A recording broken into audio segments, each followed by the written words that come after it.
It has been too long since we have heard that. What is going on, Arvanauts? Welcome, everybody, to a Saturday stream. Welcome to 7:45 p.m. Eastern, roughly speaking. And welcome, most importantly, to day 23 of Expedition from the Mysterious Peaks. This is Shadows in Twilight. It is great to see everyone. We are sponsored, as always, by Alligator Alley Entertainment. Thanks to them. And thank you to all of you for being here for this amazing, awesome game. Before we go any further, just a couple of ways to support us on the channel. If you have not done so already, please follow us here on the channel. Please check out our YouTube with !ArvTube. And if you're watching over there right now on the YouTube channel where I'm streaming live, welcome. Please consider subbing to us not just there, but also coming over to our Twitch channel where you can hang out and watch us with the rest of the crew over on Twitch as we stream this live. !ArvCord is our Discord channel where you can hang out with the Arvanauts in between streams. And I always post on Twitter and Blue Sky, !ArvTweets and !ArvSky. Website is arvaneleron.com. Financially, !ArvShop is the merchandise area. You can get a lot of stuff there, including soon Expedition from the Mysterious Peaks material. We've got some merchandise coming up pretty soon over here. !ArvTrayon is the Patreon. We're really trying to build that back up. That is what made it possible for me to pay for the music that you just heard, the video that you just heard. But it does cost something to do it. And so any support that people can give is very much appreciated. Plus, you can get cool stuff for yourself and cool stuff for the channel as well on individual goals and the like. So please consider joining us for that. That would be lovely if you could do that. Same thing with subbing or resubbing to the channel.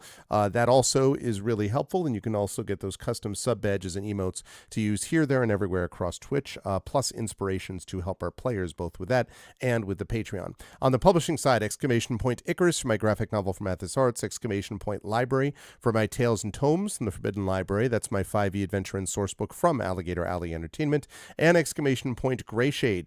Greyshade and Renegade are the first two books in the Grey Assassin trilogy. You can get those right now at that link. You can also get the audiobook of Greyshade done by our very own Trent Sparks right there at that link. You can also pre-order the tabletop role-playing game of Greyshade, again from Alligator Alley Entertainment. You can pre-order that. That is going to be coming out late this year. Brandon O'Brien and Alligator Alley doing that one. And the final book in the Grey Assassin trilogy called Heretic, which I'm just about to send off in the next few days to my editor. That is going to be coming out in the summer of this year. So you can pre-order that. And pre-orders are life, pre-orders are love. So please consider doing that. That would be very much appreciated.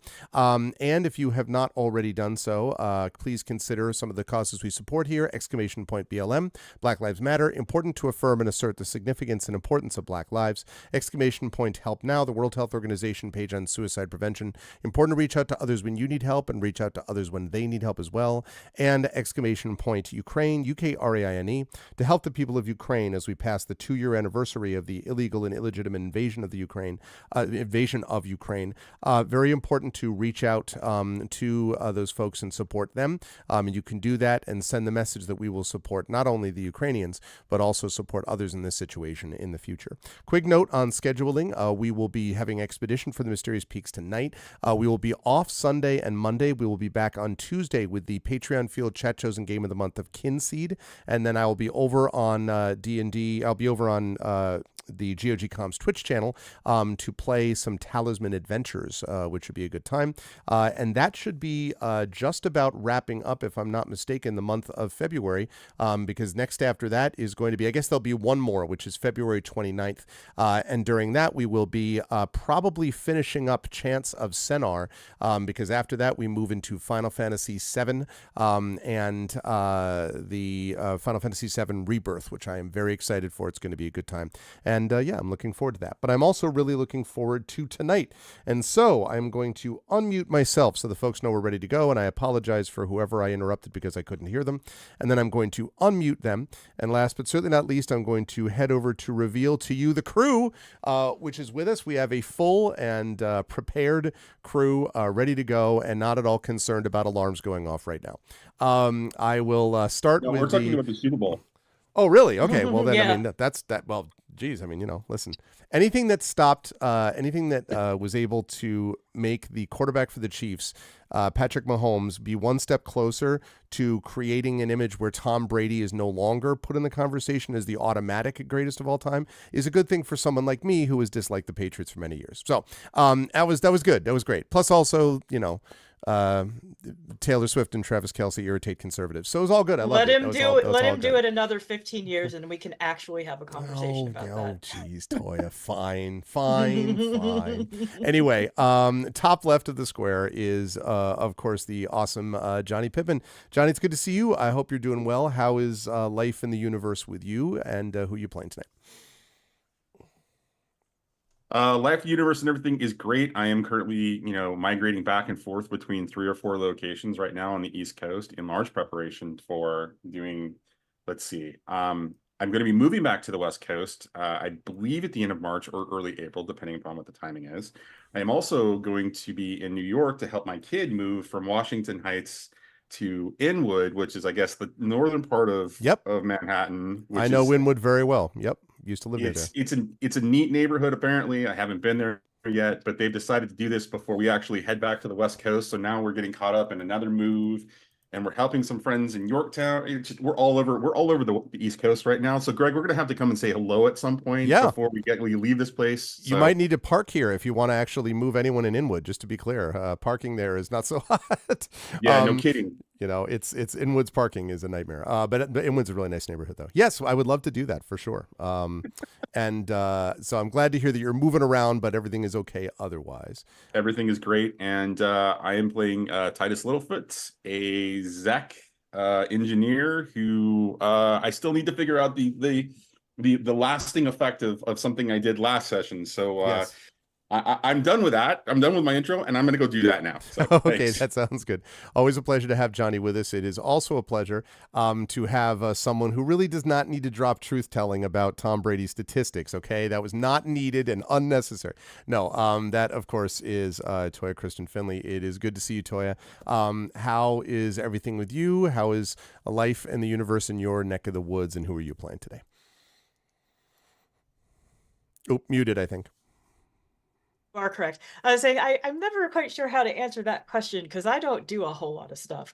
But yeah, I mean, I travel a little bit, not nearly as much as Mr. Pittman here, but things are good. Things are good. The whole work situation is much better than it has been Good. because most of 2023 was extremely dry. Um, I am playing Knowles Darkly, who is a bard. What was you asked me something else? No, just who are you playing tonight and how are things treating you? And I'm glad to hear about things on the work front. Yes. And this also one other segue that you will see. I don't know if Johnny will be there. But I know that both Toya and the person I'm about to introduce next are going to be along with me at Gen Con in August at the Writer Symposium.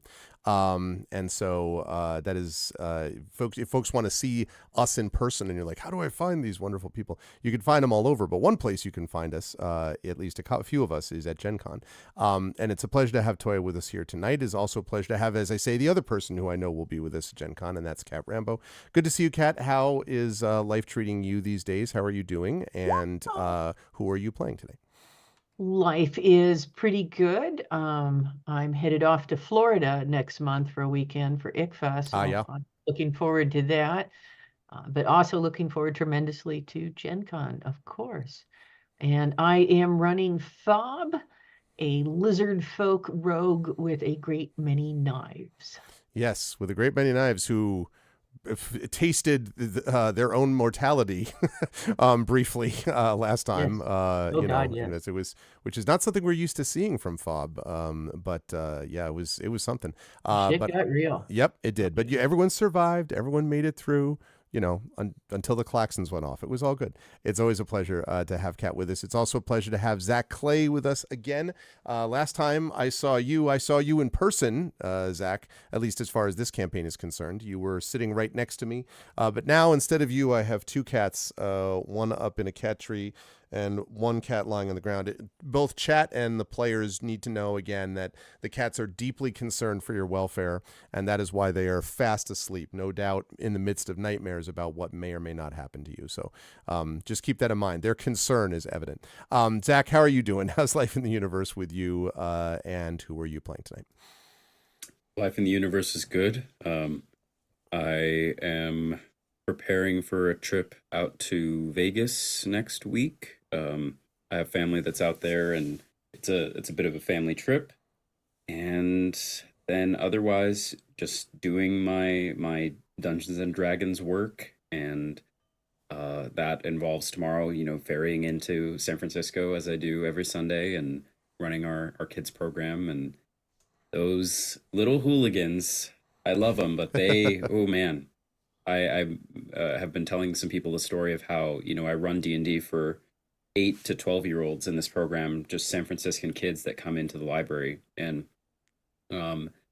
sometimes they actually have an NPC who's the wizard who like lives in their home base and takes care of their home base while they're out doing adventures.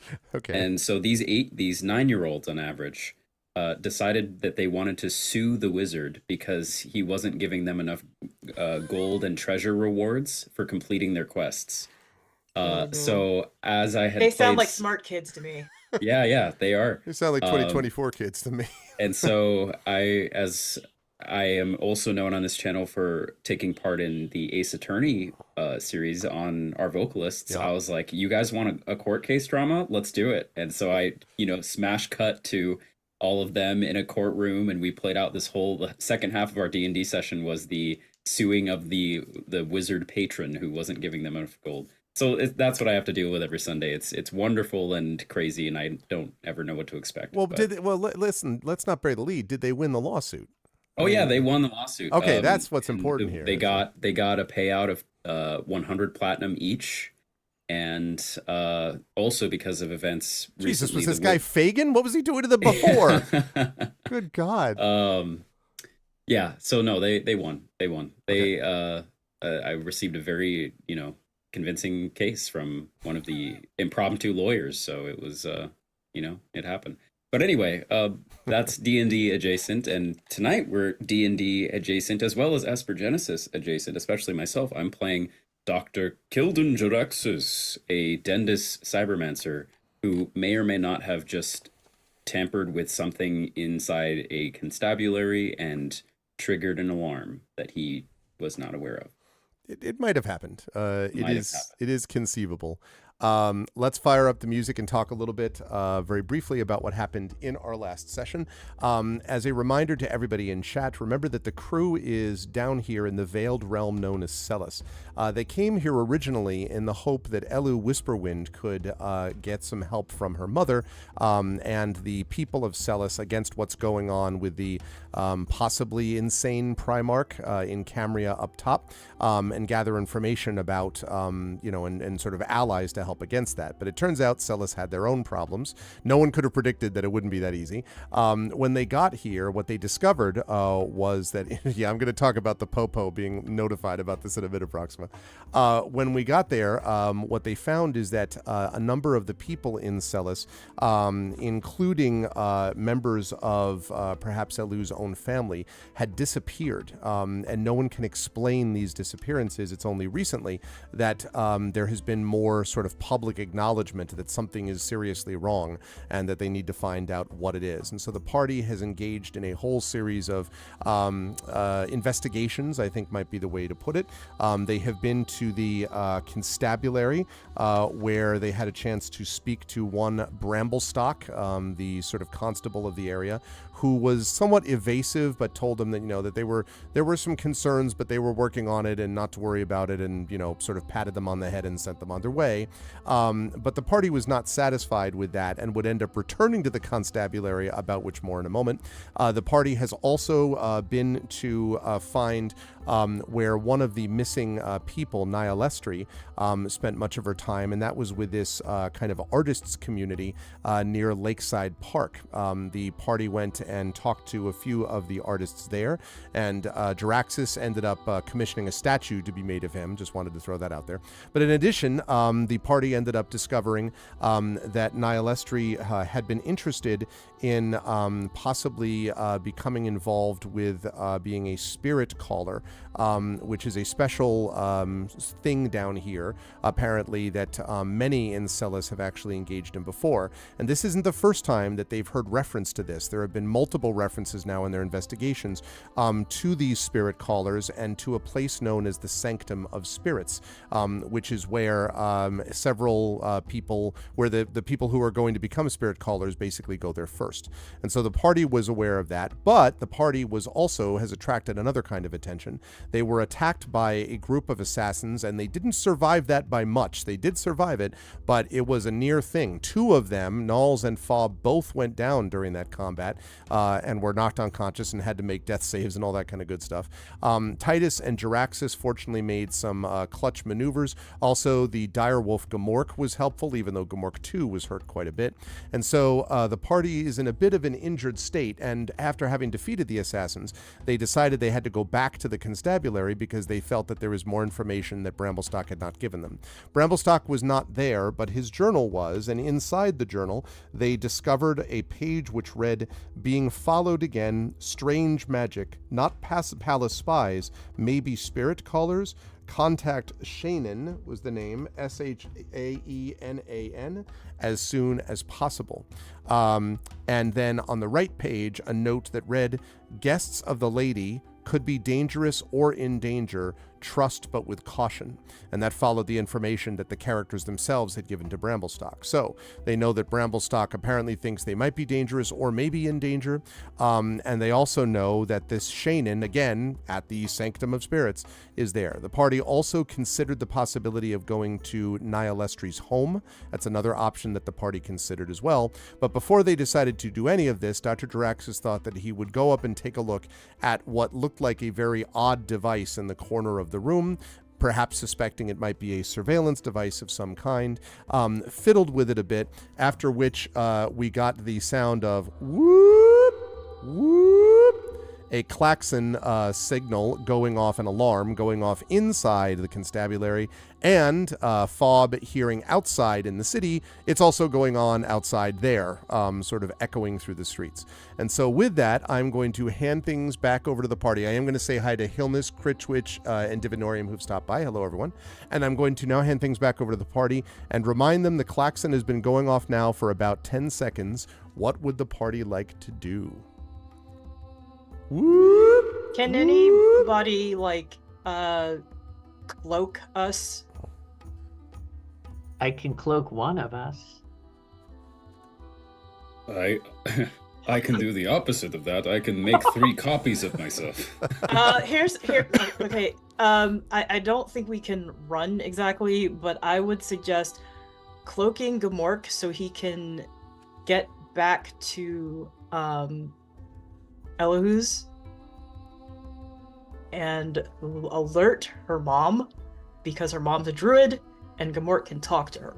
Reminder though, Knowles, you would know that Elu was not allegedly there. Yeah. Remember, but no, Right. but her and her mother are currently visiting the palace. Just so you know, I mean, you could still do that. I'm just letting you know that they they told you they were visiting the Primarchs. So, yeah, okay, can't send him there. What's the name of their sprite? It is, oh gosh, Rel. Rel. Got it. I was like L, Zell, Rel. Rel. So I suppose then he could get to Rel, and I mean, they maybe not necessarily communicate with her, but she would know something's going on. Fob, make a perception check for me, please. All right. I'm also gonna hide when I get the chance. I assumed that was happening. 20. Yeah. You see outside, sort of a little ways down the street, you can see several what look like tall and cloaked. They look like the same kind of Twilight elf guards you saw when you first arrived here, hustling up the street in the direction of the constabulary. And I say incoming Twilight elves and then disappear. Okay. So here's what I'm going to do. I'm going to send... Wait. Yeah. Well, no, never mind. I'm not going to do that. I only have 2 slots there left. I am going to cast Blade Ward on myself. Ooh, good Okay. one. Okay, Titus, Draxus, what about you? Or rather, what about whoop, whoop? Is Gamork outside? I'm assuming he could Gamork come was in. literally right inside the door. Like at the moment is just there and is growling, has been growling since this alarm started going off. Draxus says, well, we haven't done anything wrong. We will say that we needed to leave a message for the constable, which is true, and the door was unlocked, so we came in. And then alarms started going off and we're confused. Let's play as being confused. I may or may not have touched whatever that is, but we should be fine. Fob, they're Go going to be for at the it, stairs buddy. in a minute. I'm hiding. Okay. Titus says to Jaraxus, curiosity. Yeah, that's an angle that's gonna work. Let's go with that. Jaraxus says, I can't tell if you're being sarcastic. Do you have another suggestion, or do you think it's going to work or no? I need your support, Titus. You've known me long enough. And that's all he says. He turns around. By this point, the guard has reached the bottom of the stairs and is coming up. I should ask Fob, you're hiding like right inside the place or right outside the place? Right outside. Okay. So then Wherever, unless one is markedly better covered than the other. I mean, there's different things you could try to get cover from either way, but the inside's a lot smaller. So No, I'm going to go with the outside. Okay, so you have the uncomfortable experience of standing as the guards pass right by you, taking no notice of you, presumably because they're not paying attention to you. They don't see you there, but are also not expecting anyone outside. They go inside. So Gamork right now is just sort of standing there inside the door, I believe. Then that would be the case. Yeah. So the guards come in, and there are about 4 of them. As they sort of come in, they say, everyone stay exactly where they are. And the one takes his staff, and it's basically a staff spear. He's got a blade at the end of it.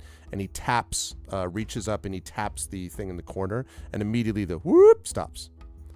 And he pulls it back down. And Jaraxus, you might have noticed a slight, maybe electrical surge or something when he tapped it with his staff, possibly. And he says, "All right, explain yourself.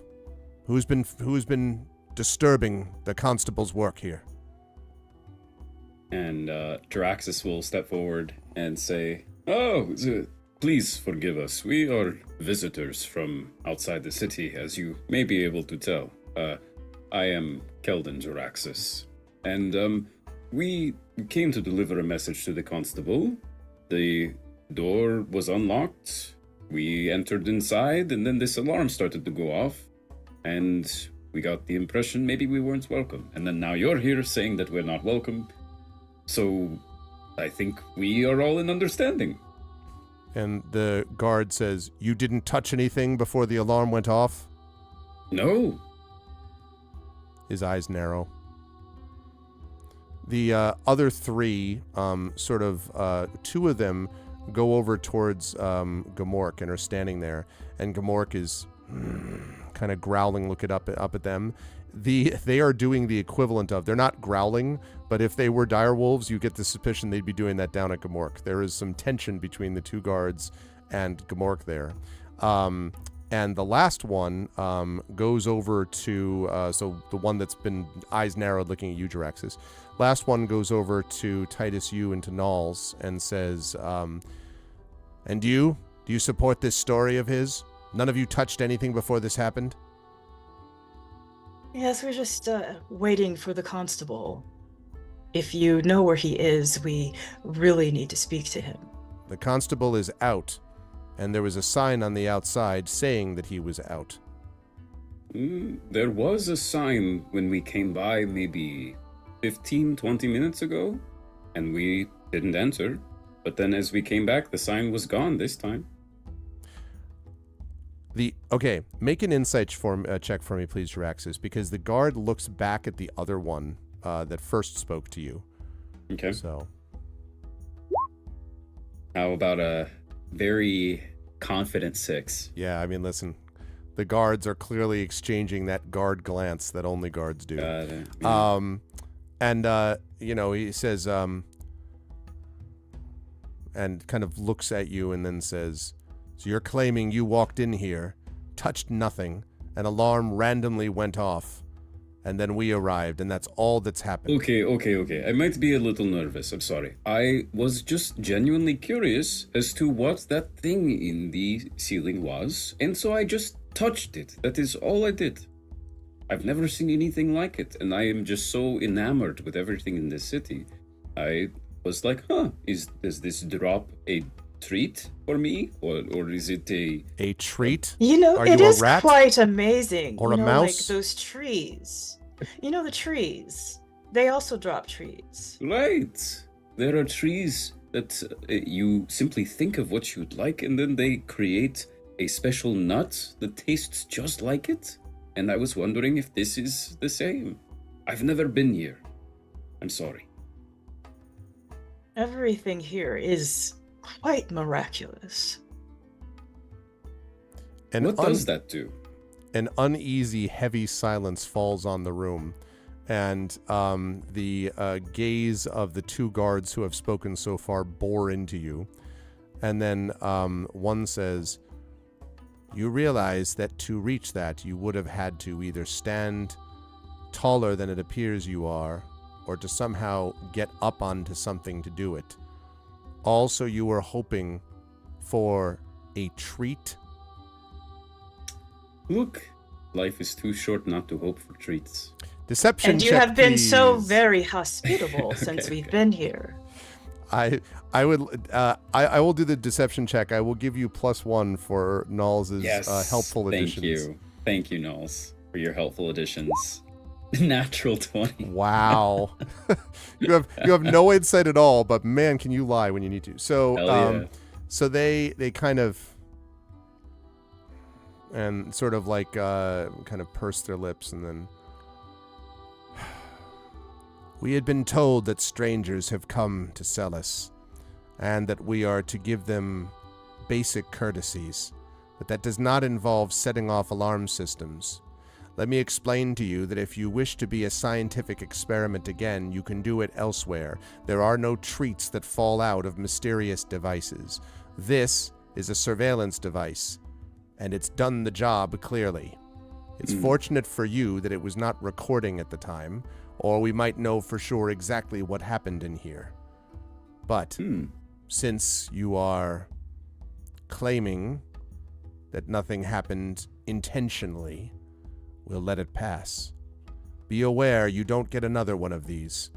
If something goes off and you accidentally touch something, you can end up being just like the rats you were pretending to be before, in a cage.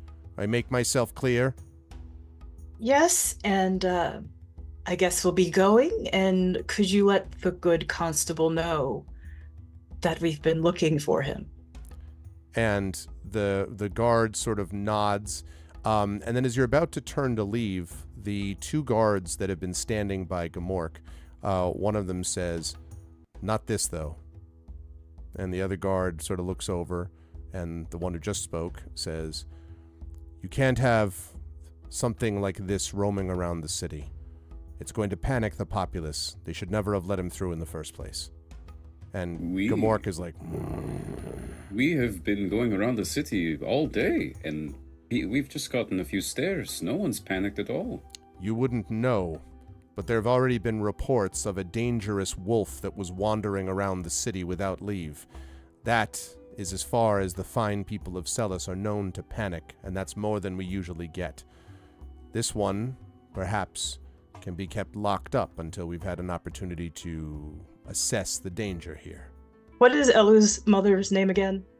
It is... Now I got me confused because of Rel. What is it? It is... it is Levia. Levia. Okay. Levia, yep. Lady Levia will attest for the direwolf here. she has spoken with him and tested his character and found it to be true. And the guards, now when you say Levia, you don't need an insight check to see that both of them are like, they kind of clearly react. And Yeah, Jaraxus gestures to the tabard that he chose to wear at the start of this day, which has the Whisperwind crest on it. yeah, and they kind of look down at the crest and then look over at the other guards that had been talking to you previously. And the guards sort of nod slowly, and the guard who first said this one can't go shakes his head and says, "This is a bad business.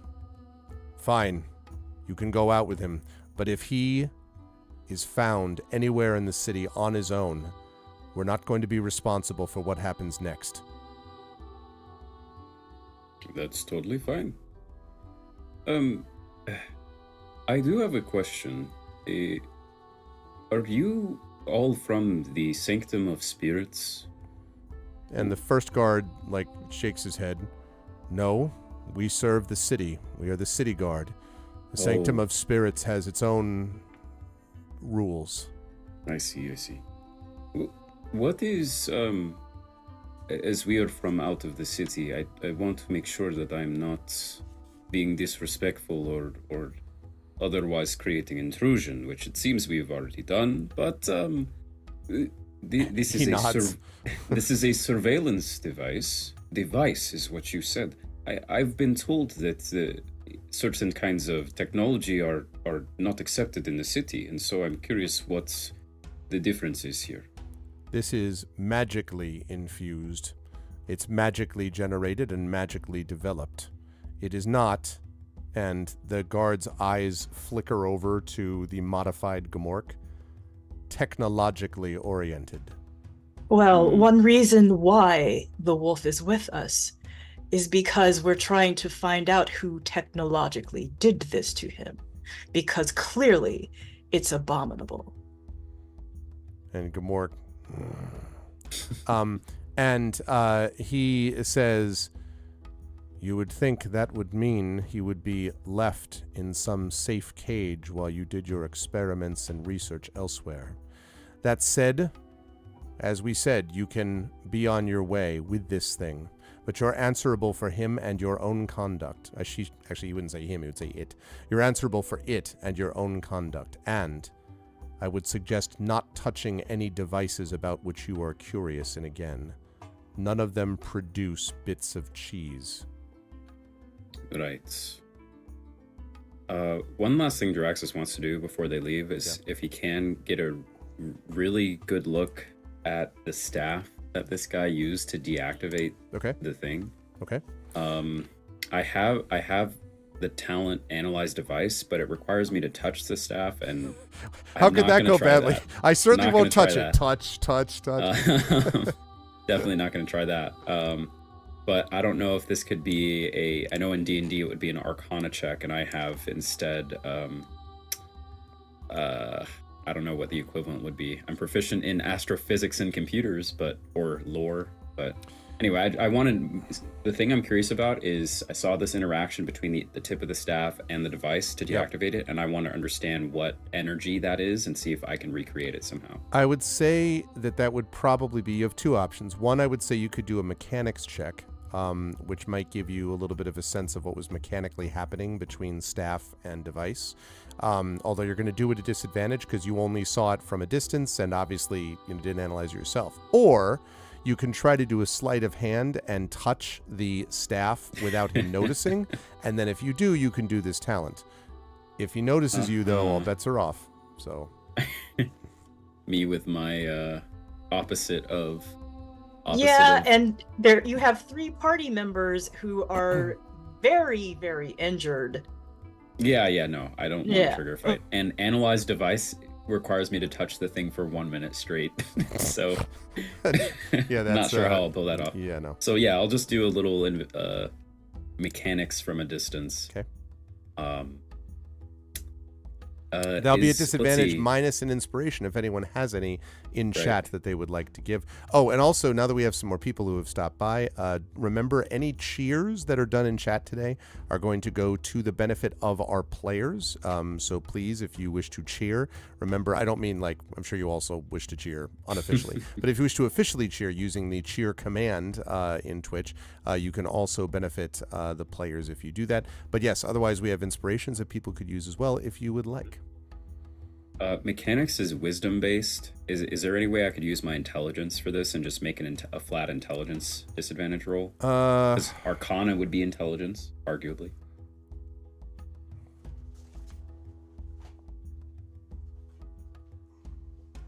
Which it is interesting that mechanics is wisdom. That's actually first Yeah, time I that realized is but interesting. I agree.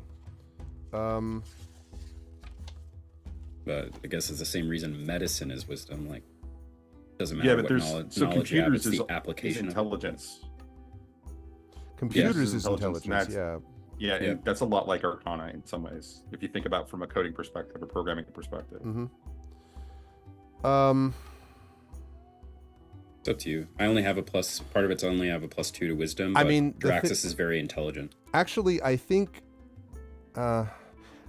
wisdom here, because the thing is, if you were doing an investigation check, obviously that's intelligence based, and that would make a lot of sense. The problem is that to do an investigation check, you've got to be up closer than that. This was sort of a quick kind of,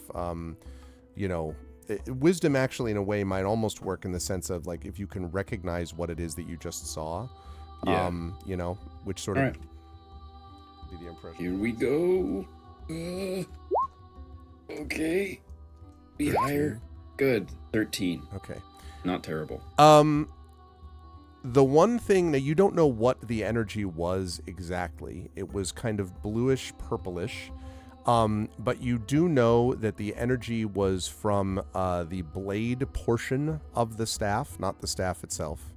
And you know that it seemed to respond like the whatever this thing is that it tapped, that the energy was coming both from the staff and from it.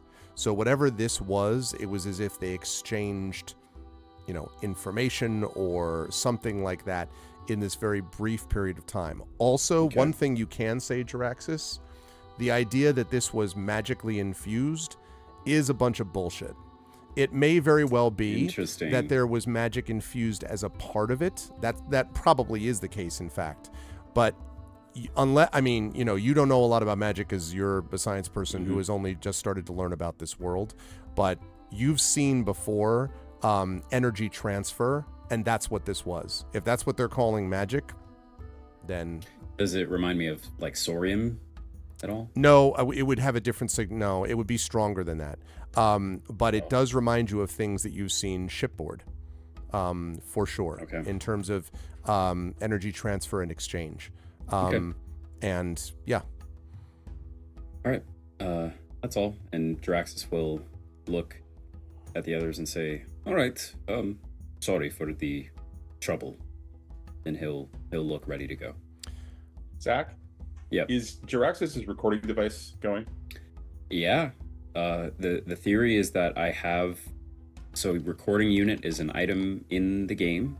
And it's a part of my little head piece that I have.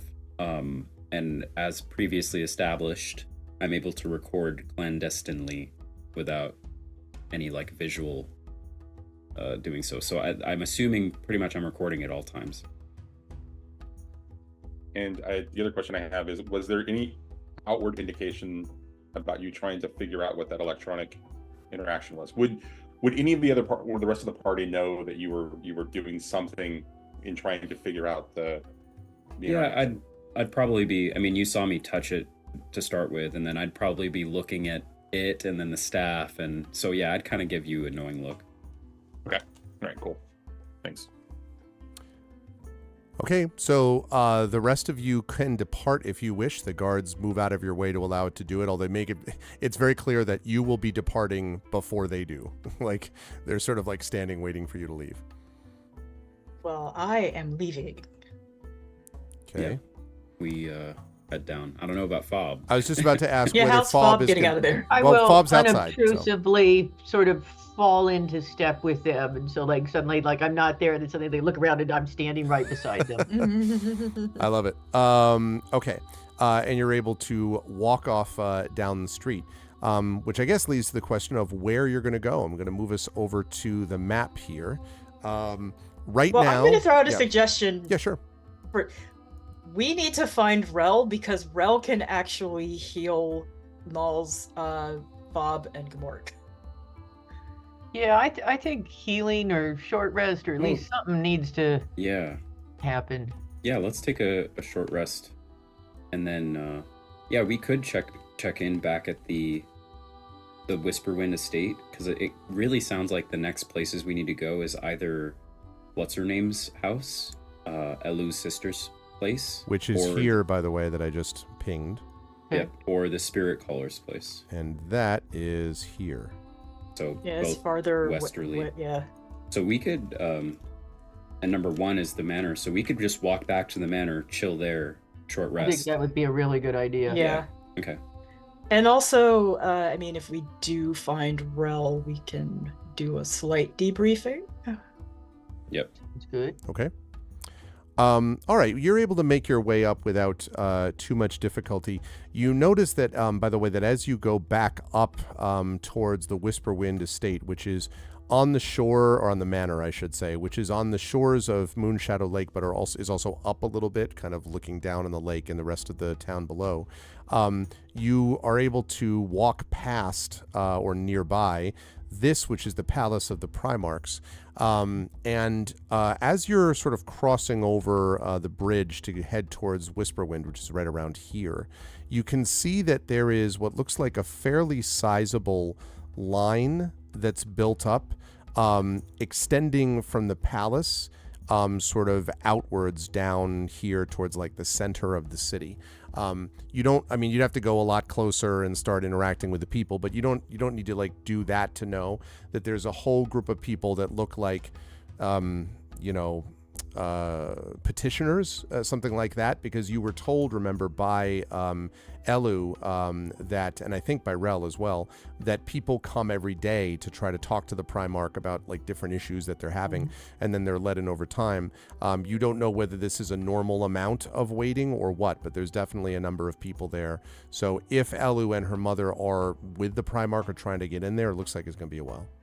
Okay. Otherwise, though, you're able to get up to yeah. the manor with no difficulty. Is it too much of a detour to go to the closest part of the line and check if people are there for the same reason? You could probably take a side note. I mean, there are guards that are positioned every, I don't know, maybe 100, 150 feet along the line. Yeah. So Yeah. We've already kind of caused some trouble, and we have a giant wolf with us. Maybe we shouldn't go poking around people in a big line. So, okay, yeah, I think unless otherwise we go back to Okay. the estate. All right, so you were able to get up to the estate. When you get there, you notice that it is, for the most part, fairly empty.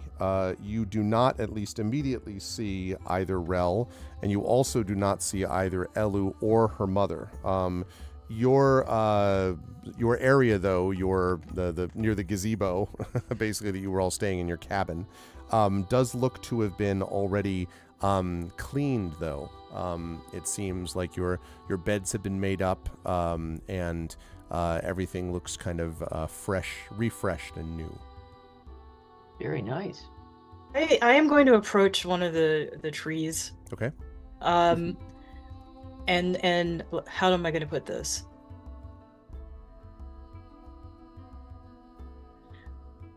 What nourishment have you for healing? And there is this sort of long pause. And then, Nulls, you get this sort of uncomfortable sensation of something kind of like something behind you. And it turns out that a branch has lowered down to you. And it has a what looks like a large succulent yellow fruit that is hanging. It has like kind of a fuzzy skin, like in our world, like a peach, but bigger. And Knowles takes the peach and eats the peach. Okay. Or whatever it is. So what this will do is this is going to give you a bonus. So the way that, as you may remember, the way you do hit dice is that when you do a short rest, you roll a number of hit dice, and hit dice are the things you use to establish your hit points every time you go up a level. You have at level 4 of those hit dice to use during short rests. But typically you roll the hit dice. What the peach does is it allows you to maximize one of those hit dice. So one of them will automatically be maximum when you use it. Okay, so I'm looking at the short rest kind of mini menu here. Yep. So how do I put the maximum on there? So I can show go you. ahead. You're If it's the on D&D Beyond D&D guru. Beyond. Yeah. All right, and can we start a Yeah, a you short can all rest? do that. So you can all do the Okay. short rest. You're not going to be disturbed here, quite clearly. So again, reminder to chat and everybody else: when a short rest happens, characters can spend one or more of their remaining hit dice to boost their hit points levels. Okay. So Fob has got an extra So- 4. How many of those did you have left? Hit dice do you have left, Kat? Fob, did Fob have? According to my character sheet, I have 15 out of 25 hit points right now. No, I mean, No? I meant how many hit dice, like I hit put dice, do you 2 have in. to use? Oh, you put 2 in. Okay, so you have 2 more still left. Yes. Okay. All right. You only rolled a Oh. 4? Yeah, you only rolled one hit die so far. Yeah. Oh, okay. Yeah, then I I'll see roll- one up there. Okay. Yeah. Aha. That's And why I so, was yeah, checking. It, I was like, wait. It looks like when you hit the button, you choose how many you want to expend. Yeah. You could just I think it's trying to be convenient, and like you choose how many you want to expend. Oh yeah, if you click multiple, it changes the equation, like 2d8 plus 4. Yeah, or because you definitely 3. get your con mod on each die that's rolled. So Yeah. Let's. Oh, I see. Yeah. Okay, so I'm going to click. I've clicked 2 boxes, and I'm clicking Okay. roll hit dice, Okay, so we'll just ignore the 4 then. and that gives me Um, 6. I don't know oh. if, why it's not. Yeah, that's working weird. as It's it not should. rolling. Here, let Yeah. me try this as Nalik and see if it. Oh, hold on. I don't have the extension on. One moment. your short rest expires. Damn it! No, I've lost my opportunity. Okay. If So not, let we can me- just stick with the 10. You know that came Mhm. out of those 2. I'll All stick right. with So that. I'll try this as. Okay. So then that gives you. So you're at 15 out of 20 slash 25. Actually, well, hold on a second. Because you were at 5 out of 20. I'm sorry. You were at 15 out of 25 bolstered, right? If I'm not mistaken. No, I think the temporary hit points had already gotten hit when I took a hit had gone away. Oh, so the bolster, I didn't know if that happened. For some reason, I think I had it listed as coming after you had gone down. So I don't remember. And also, it's not temporary hit points. It is Yeah, it's a little bit different. max increase, but it's confusing. Which Okay. I don't think I was hit by that because I think my Right, you max weren't. is the same. Yeah, okay. Okay, so yeah, so what that basically just means is you are so you will have restored. You're at 15 out of 20. I thought so I'm not at 15 out of 25 because when I look at it, it says max 25. Right, Yeah, right, bolster hasn't worn off yet. right. So Oh, okay.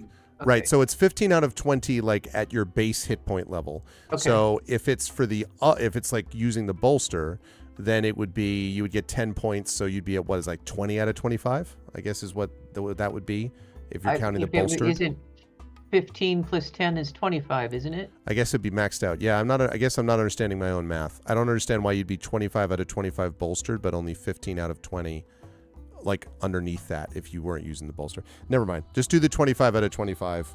Okay. I am clearly there's a reason I don't teach math. That's not mathin'.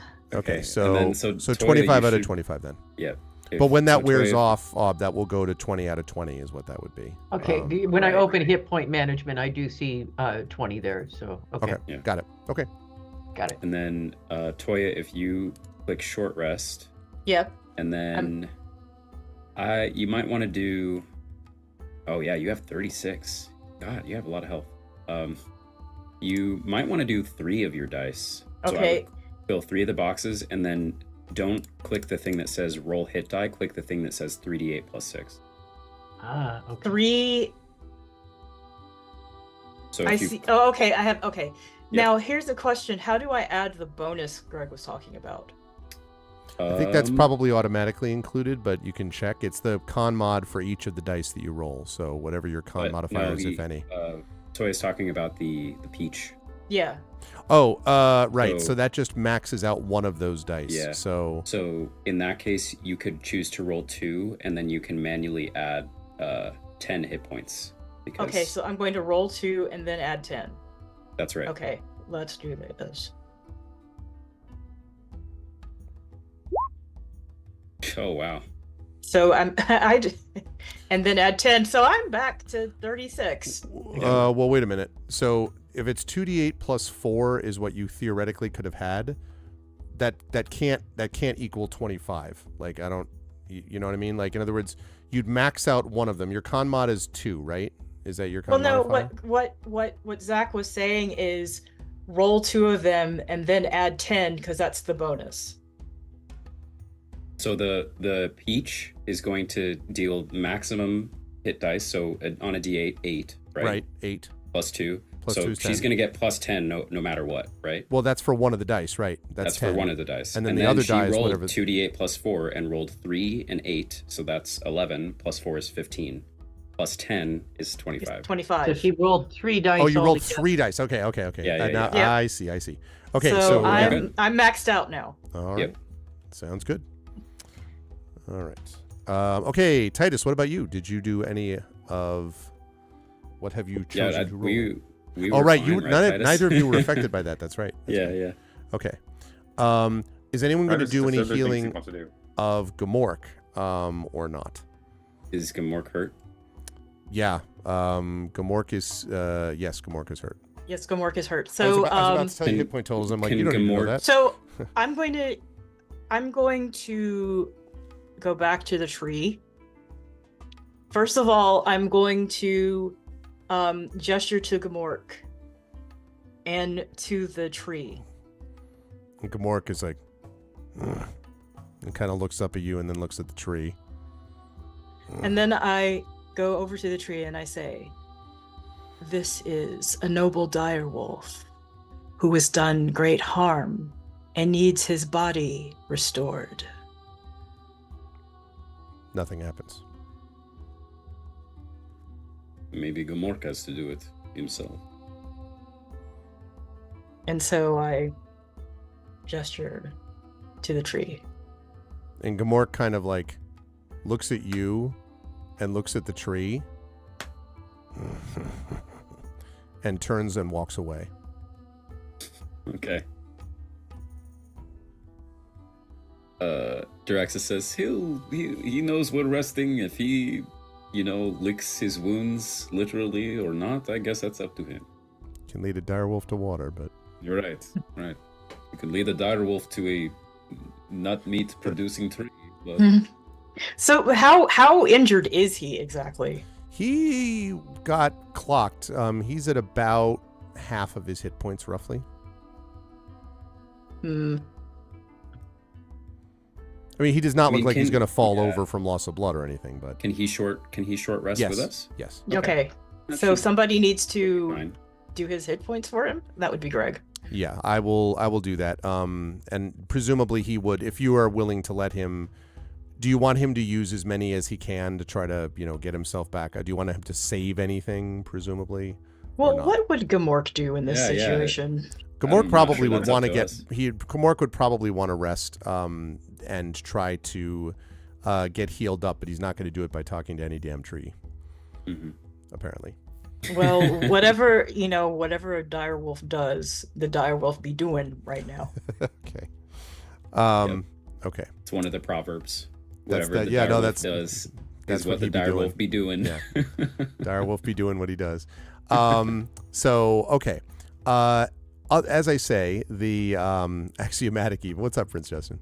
So yes, at the end of all of this, at the end of about an hour or two, you were all feeling considerably better than you were before.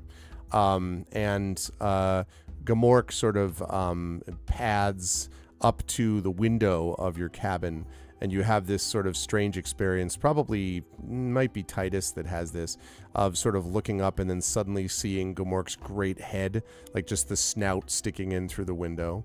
And Gamork does look somewhat better as well, and Gamork is and then tosses like sort of his head this way and then turns and kind of pads off.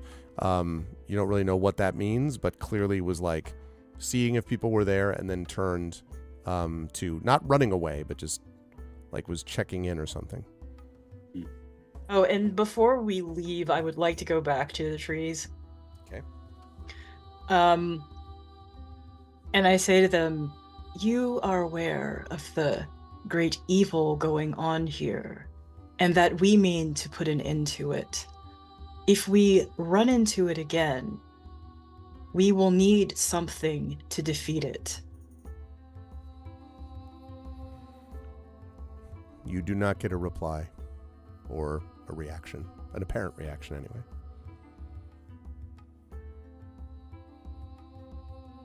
I was half expecting it to produce a sword-shaped fruit. Then I say to the tree, nothing for the road. The tree does not react. Does not react. You can't And I in the tree. Well, and I say to the group, I wonder if it only responds when there is a definite need. Mm-hmm. Or maybe it's you already got your peach, and so maybe it has to wait a bit for you, but not for me. And Jaraxxus will go up and say, I want something tasty and sour, like a candy, please. There's a sort of moment of nothing, and then a sort of dark brown nut lands on the ground and rolls over to your feet. See, perfect. I'll save this for later, and I'll pocket it. Okay. Okay.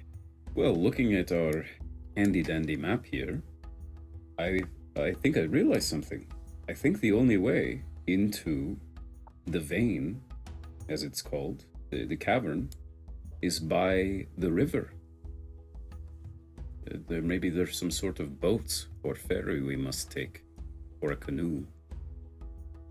Because I don't see... Fob visibly perks up at the thought of boats. Oh, you like boats, Fob? Boats. Oh, there is a way to the south. Thanks, whoever was pointing that out, whoever's finger this is, I can't tell.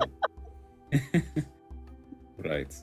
But the closest one, well, if we were to go the Spirit Caller way, to just directly west, we could hit the Spirit Callers, and then go the river in the north and then head down.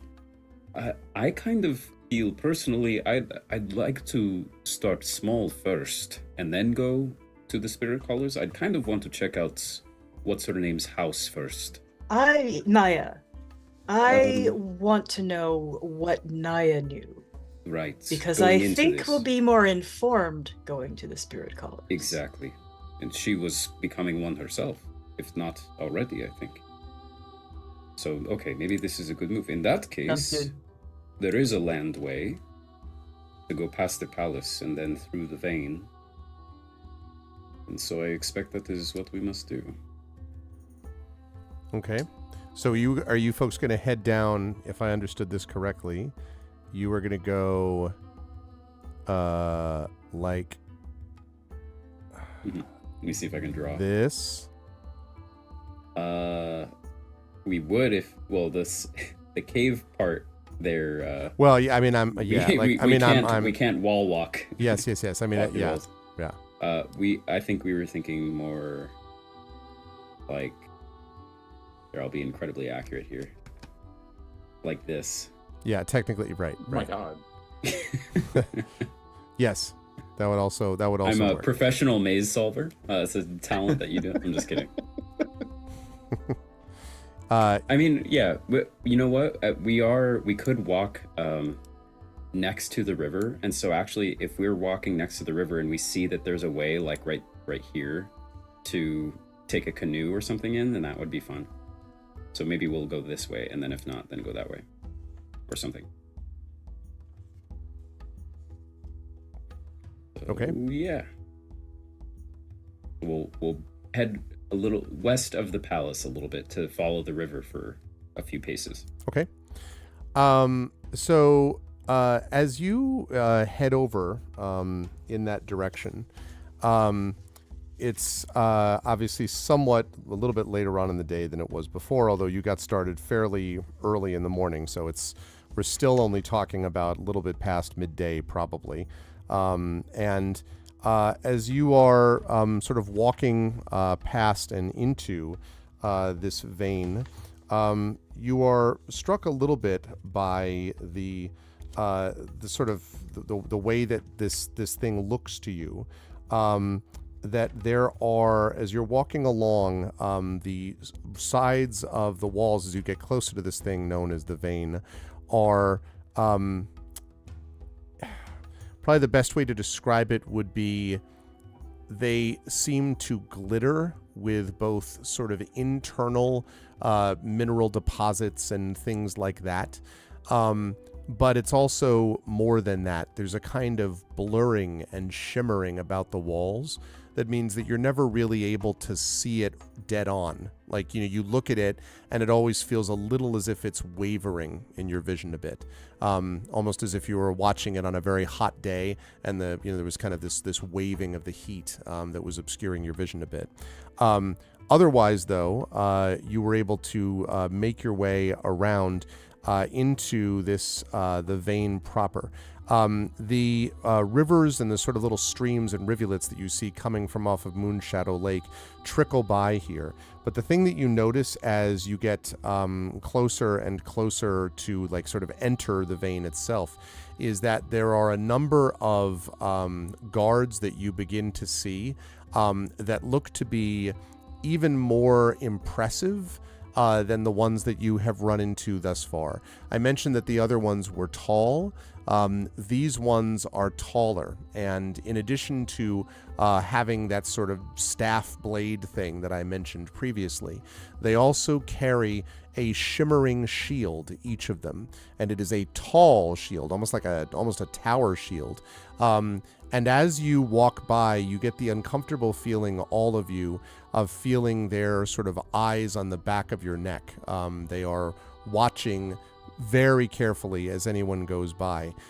You can tell that this area is quite heavily guarded, more heavily guarded than was the case elsewhere in the city outside of the vein.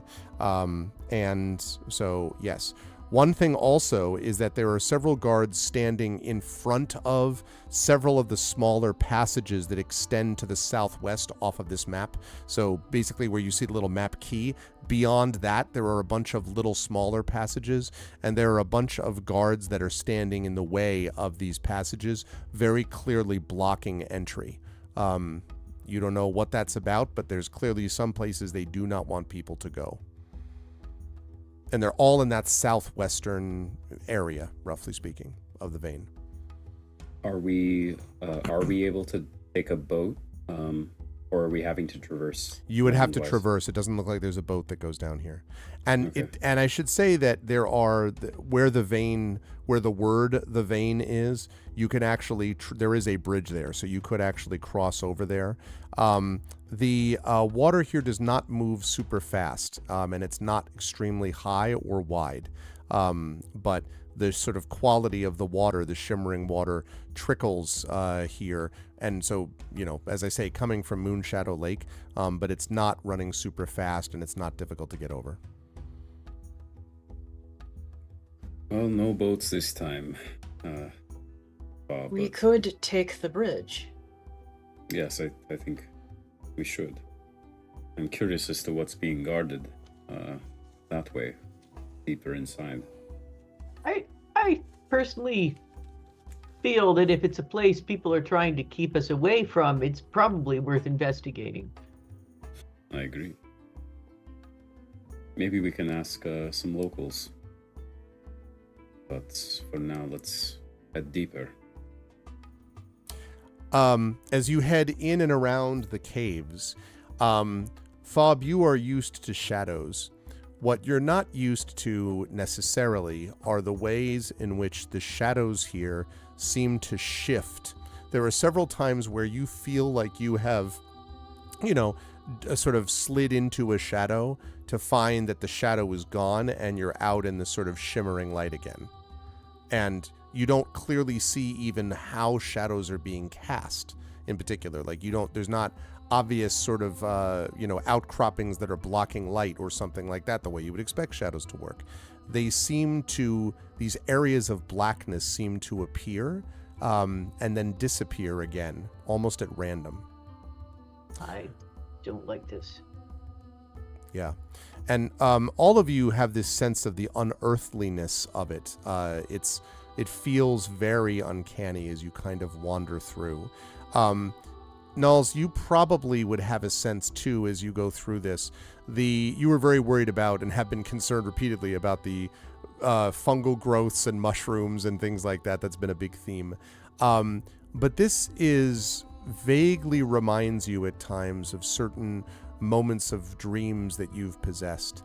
The issue is not of feeling under threat as it is of feeling under vastness, that there is a huge unexplored area, as if you were walking through the halls of unconsciousness while still being conscious. Is it almost hypnotic? Yes. Not in a way where you feel you're going to lose. I mean, yes, absolutely. You don't actually feel like you're going to be mesmerized and lose it. But yes, you could easily, if you wished, let yourself go and just wander here. So when you say like the halls of unconsciousness, is that the collective unconscious? I don't want to say yes or no to that. It feels like some of the dream wanderings that you have taken, I think might be the way to describe it. Maybe more personal than collective. Okay. Yeah. I will put that away for later. Titus, as you are wandering through these halls and as you're making your way up to what looks like more sort of organized areas, this also has some resonances for you, and that is it reminds you a little bit of the fields of crystal that you passed through when you and Jiraxis first crash landed on the planet in the Sunrider. You may remember that when you were escaping that area, that the crystals there were razor sharp, and that if you even touched a little bit, it could immediately draw blood. You might notice there are some crystalline structures over here. And those crystalline structures that you see there remind you a lot of the ones that you saw on the planet's surface. But while the planet's surface ones were all vertical, these are extending horizontally out of the walls. And they look to be just as sharp. Do we have a sense, generally speaking, where this underground location is in relation to the top side of the world? You've gone a pretty long distance from where the Sunrider was to here. Whether or not when you took the portal to kind of teleport, so to speak, into Celis, whether that brought you back, maybe, but you don't think so. You're pretty sure from what you saw from the map it would be a good distance. In fact, I happen to have Thalos here, so let's just take a look at that quickly. So if you were to have crash landed somewhere up in this area here, I'm being very rough, but let's say up here, you thought that by the time all was said and done, you went down through the Badlands and that you might have ended up here, underground. Now, you don't know if that means you may have, through your travels underground, ended up here. But the point is, you can't, I mean, unless you're like way off in terms of your sense of direction, you don't see how you got all the way back here. So you're probably Okay. not that close, you don't think. Okay. I have a Yeah, question about sure. the crystals. Do they that guard's staff that he used for the surveillance thing and the surveillance thing itself, Mhm. am I seeing anything that reminds me of that? Like, The crystals are the was- same color as the electrical energy transfer you saw. Okay, that's what I was looking for. I would love to harvest some of these crystals. Like, Jaraxxus will go up to a node of some of them. To be clear, And there we'll- are guards by them. Oh, Not Like- not 50 of them, but there is like a guard standing in general by the nodes. in such a way that I think that the guards are guarding the nodes specifically, or have there just been guards throughout this whole passageway? There have been guards throughout this passageway, but you get from this the impression of a eager museum guard while you're wandering through the museum, watching to see if you're going to be the kid that has to touch the sculpture even though they've been told not to. Right. Okay. All right. Yeah. It's too much work to create a distraction or whatever. How close do we get to the crystals trouble. before the guards actually like You can get pretty Hey. close. Probably, I Like- don't know, within 10 feet, maybe? before they start to like really pay attention? Yeah, before they give you the vibe of, like set like cloak, like prepping the type of thing, like where they're clearly aware of your presence. And these are in pairs basically. So there's another two about 100 feet down, another two that seem to be just in this area. And I should say, by the way, I don't want to make the claim that there was like a guard every 5 feet, but there are definitely, every time you bend around the corridor, there's another guard there. So you've probably passed 15 of them on your way through these passageways. And you've also passed other people coming to and fro. Okay. Jaraxxus will give a look to Titus as if to say, maybe later. But yeah, Titus will I just guess we keep going and see what the deal is with this big plaza. Yes. And then, So when you get into here, if you're going to wander around through there, the cavern walls are now sort of, they're still present, but they are built up with this sort of yellow brick and stone. It's the same kind of stuff that you saw out here in the outside.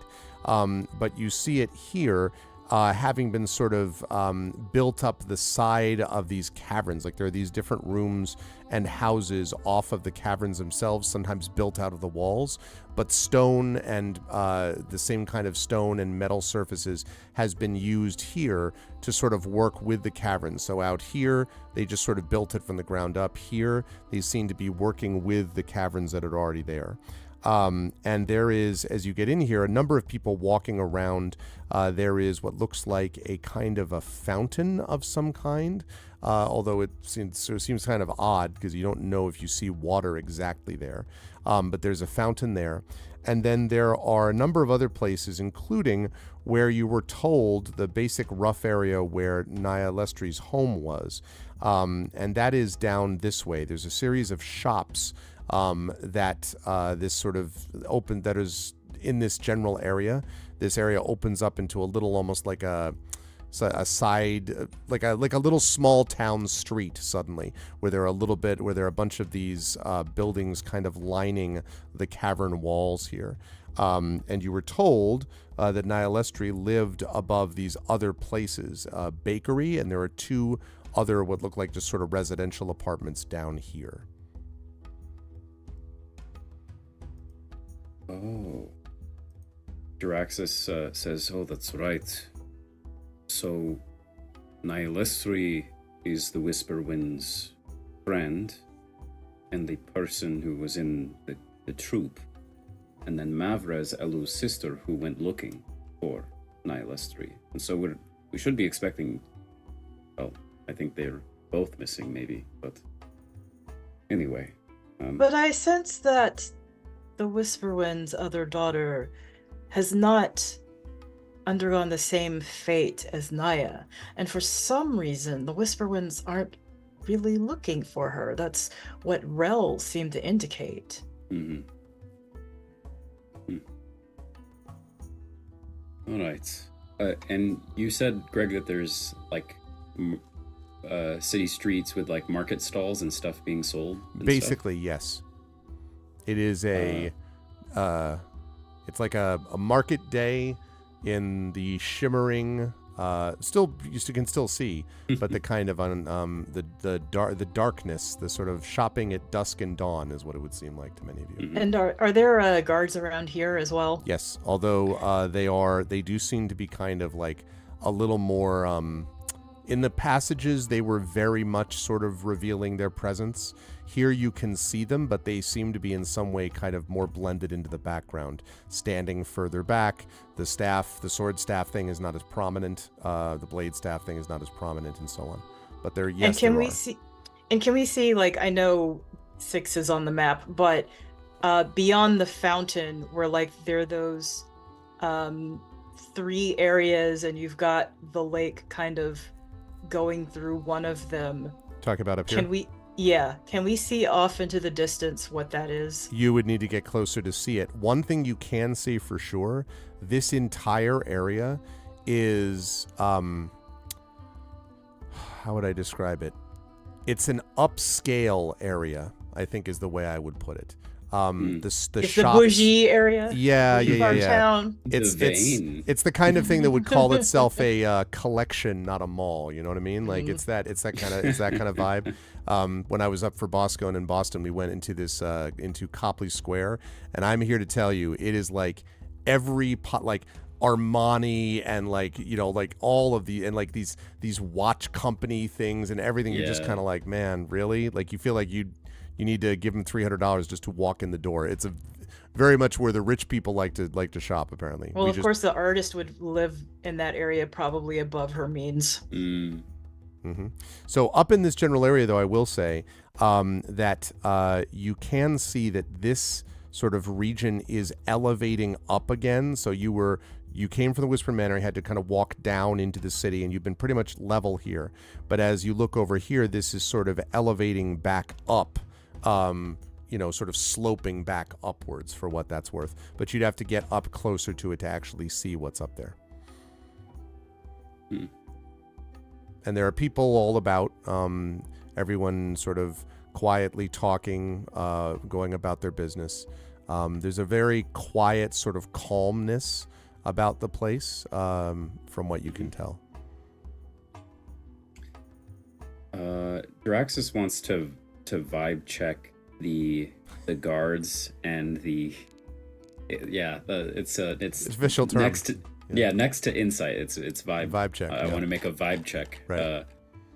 Like there's been guards basically every step of the way that we've gone, pretty even much here. And have we witnessed a single crime in the entire time we've been in the city? No, other absolutely than not. The one we committed. I was gonna say you've done your own. No, you have not. Okay. Yeah. So can Jiraxis, like, just looking at people and like how they look at the guards and how the guards look at them, and if they talk at all, can he get a read on like if the guards are really here for people like us, or let us are see they what an insight expecting... check says. Okay.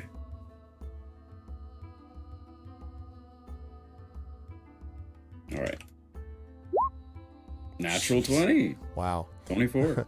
You rolling good today. I mean, no am kidding. rolling good today.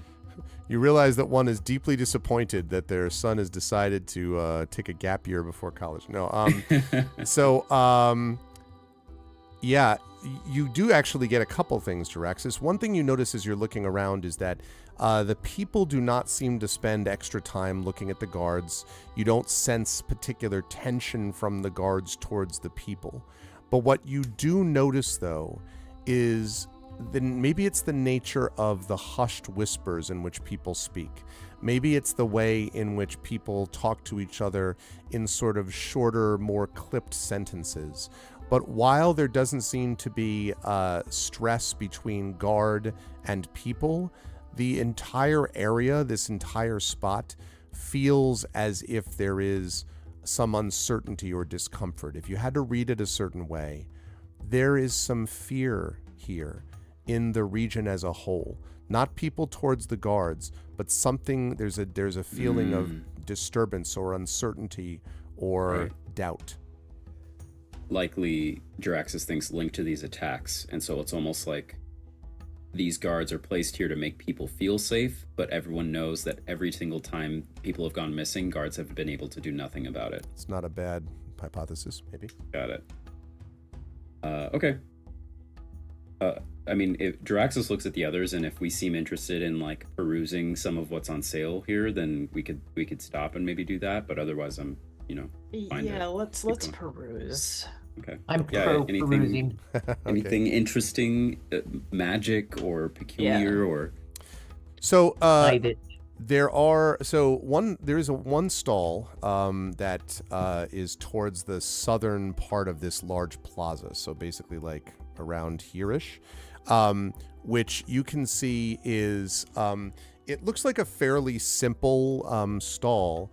But the fabric in which the stall is covered, and it looks like they're literally selling not just fabric, but also clothing, cloaks, tunics, pants, dresses, etc.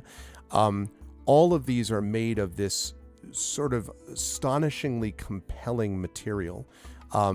As you look at it, it looks as if the clothing is flowing in the moonlight or the starlight, the reflected starlight, as if you're looking at liquid clothes somehow.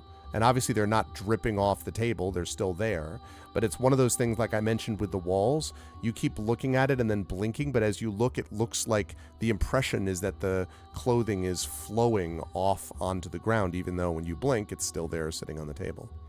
And there's a Twilight elf woman, apparently, who is behind there with long, sort of silver gray hair, shimmering, and she smiles as she sees you and says, "Welcome, strangers.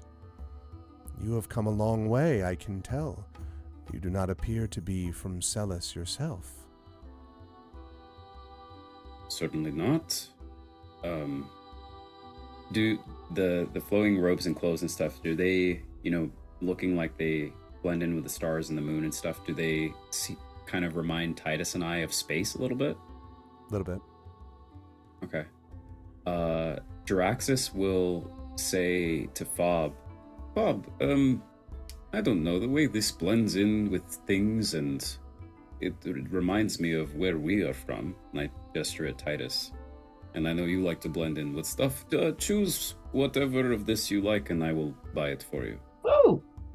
Bob will excitedly and very intently scrutinize the fabric to find a suitable one, and then we'll be very thankful.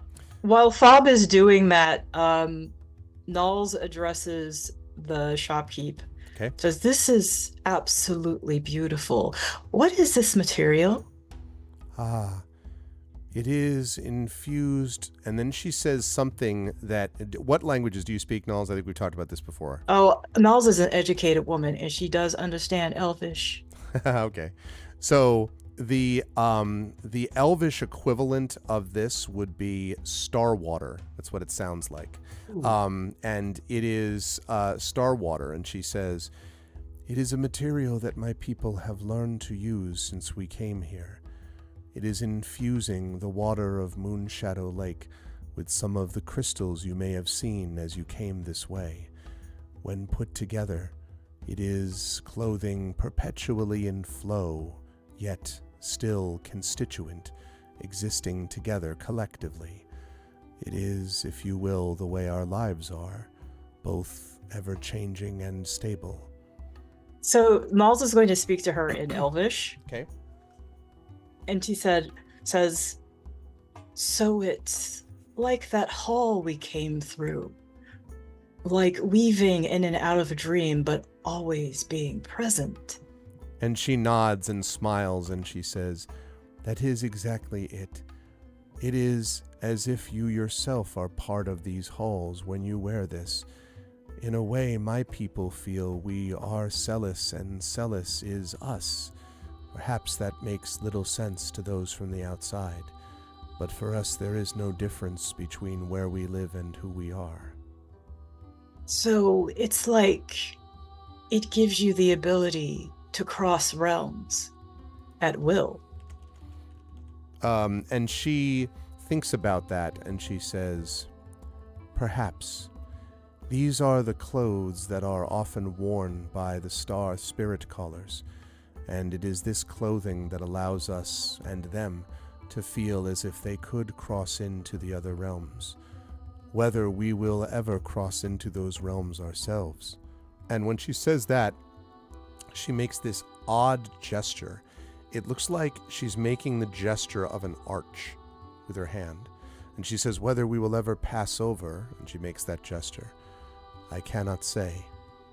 It is not for those among the stars to decide what the stars will do. Is that the umbral realm of which you speak?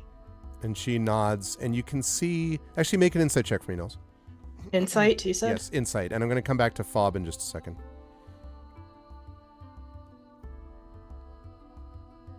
It's not much.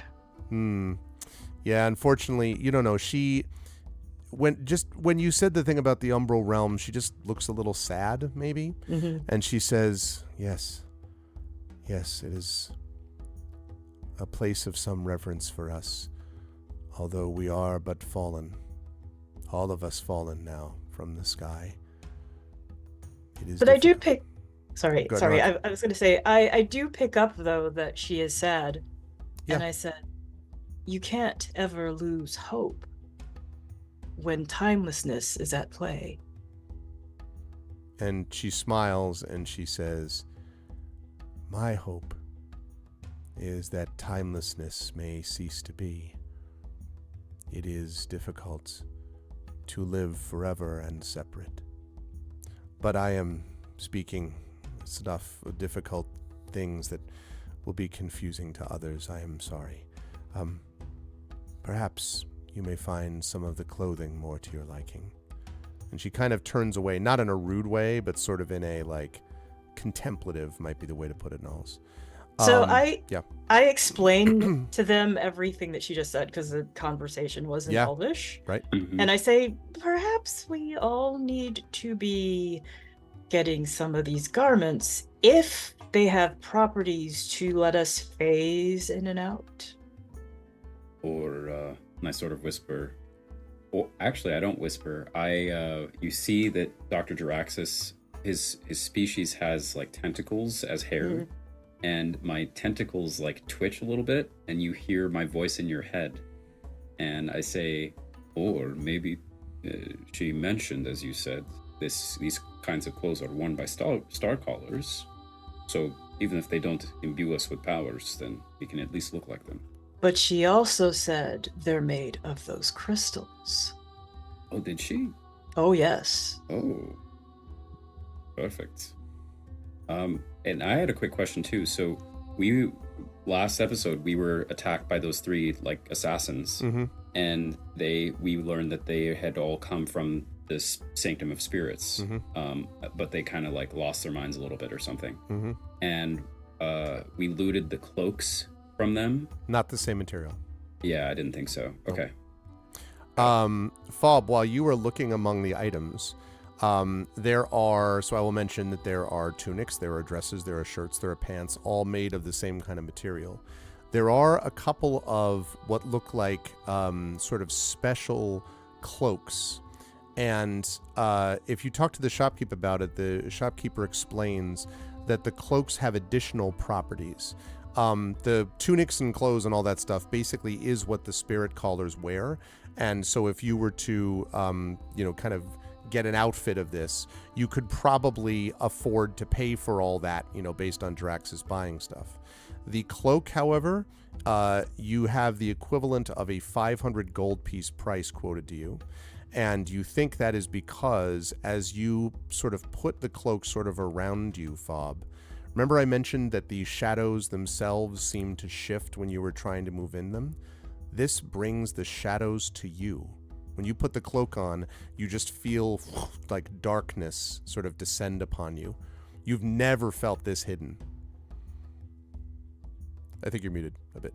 Oh yeah, unless you. I know it was just Fob gasping in awe. Actually, Fob being like, I've never Yeah. felt this hidden. Yeah, you hear this little tiny voice from nothingness go, I've never felt so hidden. Yeah, you all And then really Fob- can barely see Fob at all. Yeah. Bob takes it off and puts it back because 500 gold is a lot of money. Mm. So Fob is going to pick a tunic, Okay. a lovely lizard Yeah. tunic. So how much are the tunics and pants? Like if Yeah. you got an outfit. Probably an yeah. outfit would work out to about. I think you each could get outfitted with it for a couple of gold each, probably. Shoot. So that would be the case. That's why the cloak really stands out as like holy crap Yeah. sort of, amount. But none of the others have sort of hidden properties, but they all clearly, I don't know, you feel more like a Twilight elf, that like I don't know if you sort of put on certain clothing or you go into certain places and you feel almost automatically more contemplative and quieter, and there's a piece of that about them. In fact, when you put this tunic on, Fob, I should say, even the tunic, now you don't disappear, but you feel somehow more in tune with the place around you, as if the walls themselves and your material flow at the same pace. Interesting. So Titus- is there any place around to like make a couple 100 or 500 gold? Any quick sort of Yeah. you Any know what I mean? grinding one could do? 500 gold for breathing. Right over here. Just breathe. We'll give you 500 gold. The next 3 sessions is just a bunch of Final Fantasy VII battle music. Yeah, Like, I respect it. You don't know, Knowles. I mean, like right now you've been sort of given the kind of run of the city to a degree. But in terms of getting jobs and all that, you'd have to, if you feel like it would take a while, there's nothing obviously here to do. Well, I would like so. to get a Starwater outfit. Yeah.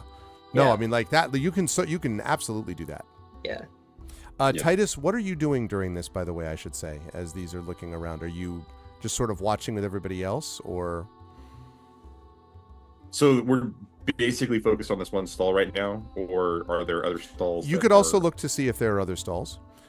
There is one stall in particular that has one that actually has more of this crystal. Like you see, basically there's a bunch of these like containers of crystal just sort of piled up. And you can see a slightly shorter, but still Twilight elf, possibly, you can't tell, maybe male Twilight elf, standing behind the stall. And you can see the crystals themselves glow a little brighter blue. So you can see his face is sort of lit up from the blue below it. So you see something like that. There's another one as well that has a bunch of what look like empty bottles, maybe glass bottles, and some bottles that are full with a glowing blue liquid. You see that as well. But it's this kind of stuff. You don't see like, weapons and things like that. There are a couple of stalls that have also food, and there are some signs pointing to several like food establishments, including a bakery, which apparently is to the south near Naya's home. Are Or there where any you were told books? Naya's home were. You don't see books here, no. Interesting. Because these people Um, clearly are savage and uncultured. No, that's Clearly. What's the bakery like? if you want to go to that, I'll send you down that way in a second. But Titus, do Okay. you want to? Titus, are you going to any of these other places, or? I will definitely engage with the crystal vendor. Okay. So when you come up to it, the guy is like the Twilight elf behind is, welcome, good sir. I have not seen one of your kind before. You must be strangers to this land, but welcome. Strangers we are, but curious nonetheless. Can you tell me about what you offer here? And he says, this is the crystal from the walls of the places that you passed by. We would call them, and then he says something. Now, you don't speak Elvish, I don't think, Titus. So he says something in this kind of, it sounds a little bit like he's chewing rocks underwater. And you assume that's referencing this crystalline stuff. but you have no idea what the word is. It's this kind of gobbledygook. And he says, "This has been harvested, only freshly grown of this crystal, of course. With the use of this, you may find many things to, well, perhaps provide contemplation, healing, and health. You may know that bathing in the light of these crystals provides peace and tranquility and comfort for those who know how it must be arrayed and prepared and presented." I am clearly not from around here, so is there someone who can teach me how to properly use Well, the crystals? he says, "Take 3 steps back, please." And Titus will slowly move back 3 steps, And being a little wary of the situation. okay, the man comes around to his array of crystals, and he reaches out, but he does not touch the crystal. He has, you can see, these fine silk gloves, these dark black silk gloves on, and he reaches out to them, and you're positive, Titus, that without touching it, he lifts his hand, and just outside the surface, like it's hovering, basically just outside the surface of the glove without him putting his hand around it. And he lifts it up, and it's a pretty decent sized crystal, and he puts one next to you on the ground, and when he puts it on the ground, it seems to immediately graft into the ground, like, and then he takes a second one, so you now have 4 of these crystals around you, and he says, "Now," and he takes a step back and looks, and he says, "Consider, if you would, your greatest and most desirous dream. Close your eyes. Imagine this dream." And he kind of looks at you and waits.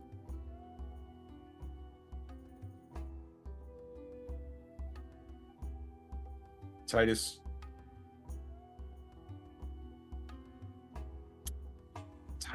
will have trouble relaxing for just a moment. But as he slowly begins to relax and his breathing becomes regular, he will not necessarily imagine, but remember the brood that it was his family. Mm. He will remember a time before they went away and how happy he felt as a parent and as a sibling and as a part of a community.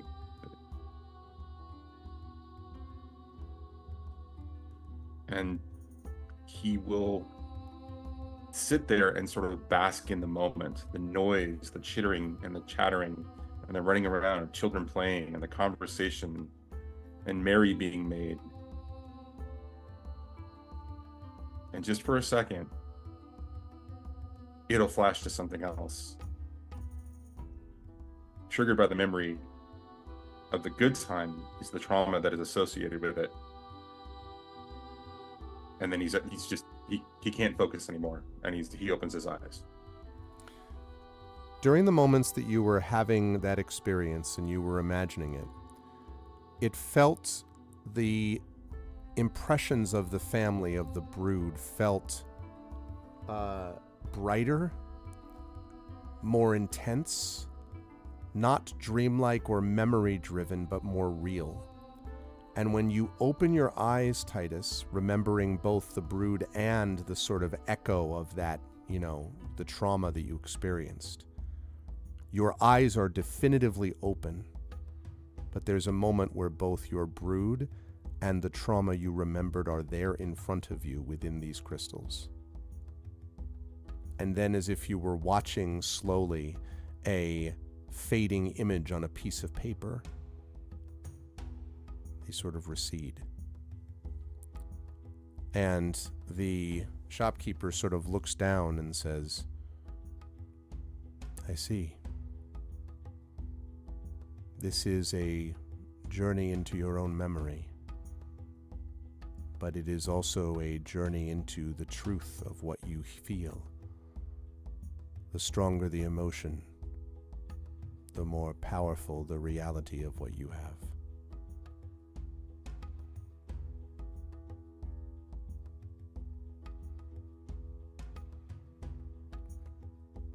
I don't understand, but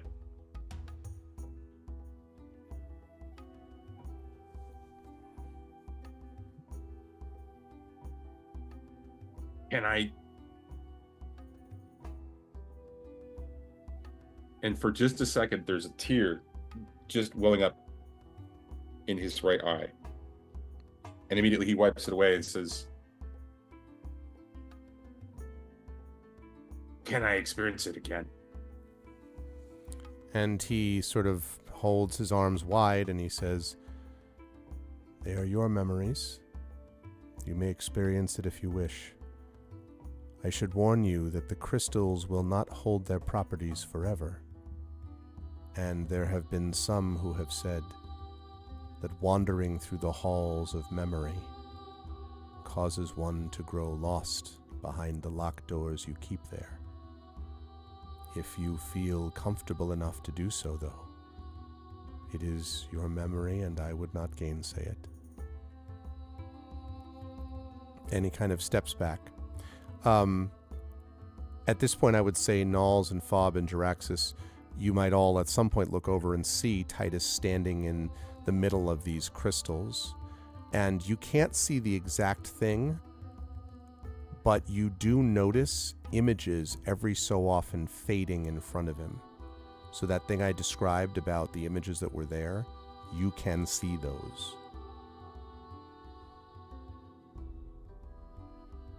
Jaraxxus will make note of it, but kind of divide his attention between the two different vendors. Of course. Nalls makes note of it and will keep it stored for later. Okay. Speaking of Nalls, I think Nalls was going down to the bakery. When you get closer, you can see that there's a winding staircase, sort of you see the bottom of that, hold on a second, the bottom of this square here. You can see that there's kind of a winding staircase that leads up to above this, what looks like a small apartment, above this bakery, which has a sign out front with what looks like sort of several rolls and maybe a swirling roll or something like that that's on the sign. And there is a staircase leading up there. But Nalls, I would like you to make a perception check for me, please, as you come up to this.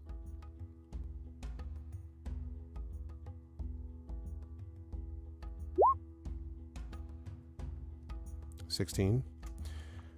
As you come close to the stairs, something, perhaps a sound, causes you to not look like over there directly, but sort of out of the corner of your eye. You can see that there is an alleyway right near the bakery running sort of, from the street between the bakery and the place next door. And you are positive that there are 3 or 4 cloaked figures watching you from the alley. Which is a good place for us to take our break. You are watching day 23 of Expedition from the Mysterious Peaks, Shadows, and Twilight. I'm very happy that we're back into this campaign. We are going to be with you until 10:30, so we're going to take, I think if it's okay just to do a 5-minute break on this one. We will be back here at 9:35. I'm here with Johnny Pittman, Toya Kristen Finley, Kat Rambo, and Zach Clay. Big fan of this group in this campaign, and please do cheer and chat and do all that stuff if you like this. And definitely take a look at the new command Triffid added, which is treats, quoting Dr. Jaraxxus, "Look, life is too short not to hope for treats," because clearly that's true. We'll be back at you in about 5 minutes, chat. Until then, everyone, please hold tight.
Okay.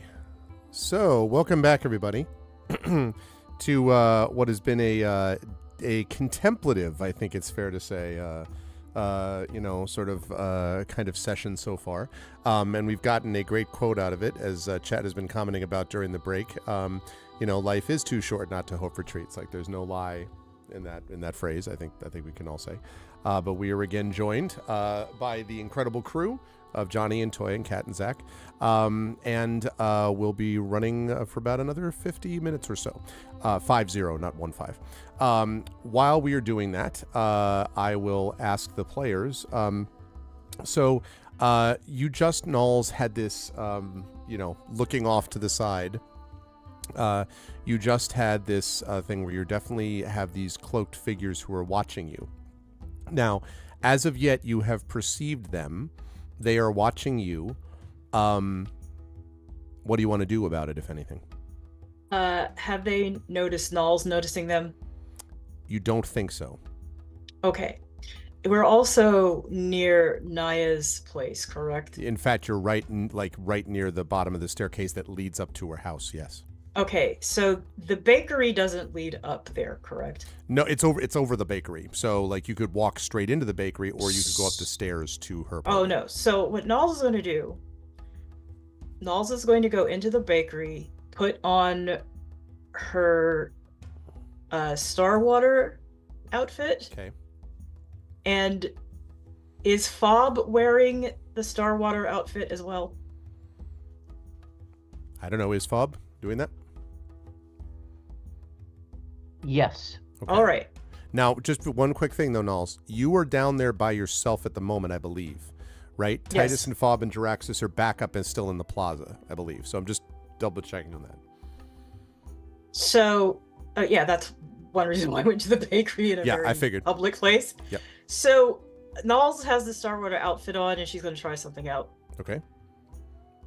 She's going to try to, because of the properties of the Starwater outfit, communicate telepathically to Fob through, like, that shared consciousness.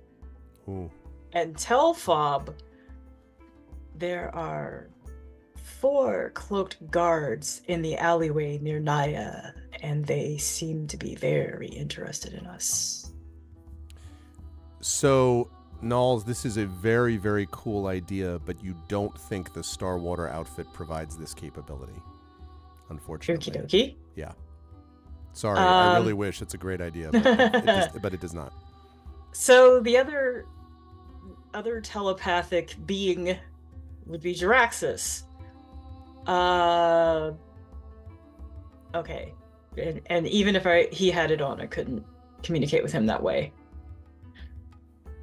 I mean, I've communicated with you. Yes, so I'm going to try to communicate with Jiraxis telepathically. Do you have such possible. capability? I have no idea. Because Jiraxis reaching out to you, yes. I don't know that you have that, Knowles, although I'm willing to be convinced if there is some ability that I don't know about if he's yet. already made a connection with me through my mind and has access to me, he's already made access to me that way. Recently. Yes, and Very recently. recently.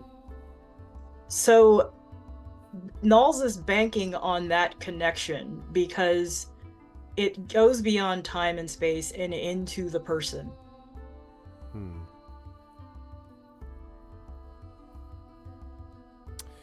I think.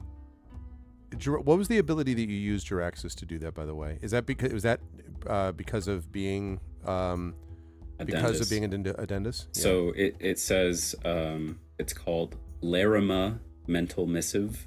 Larima is the name of the special psionic tentacles that dentists have, and it says that creatures within 10 feet, you can speak with them telepathically as with the mental missive talent.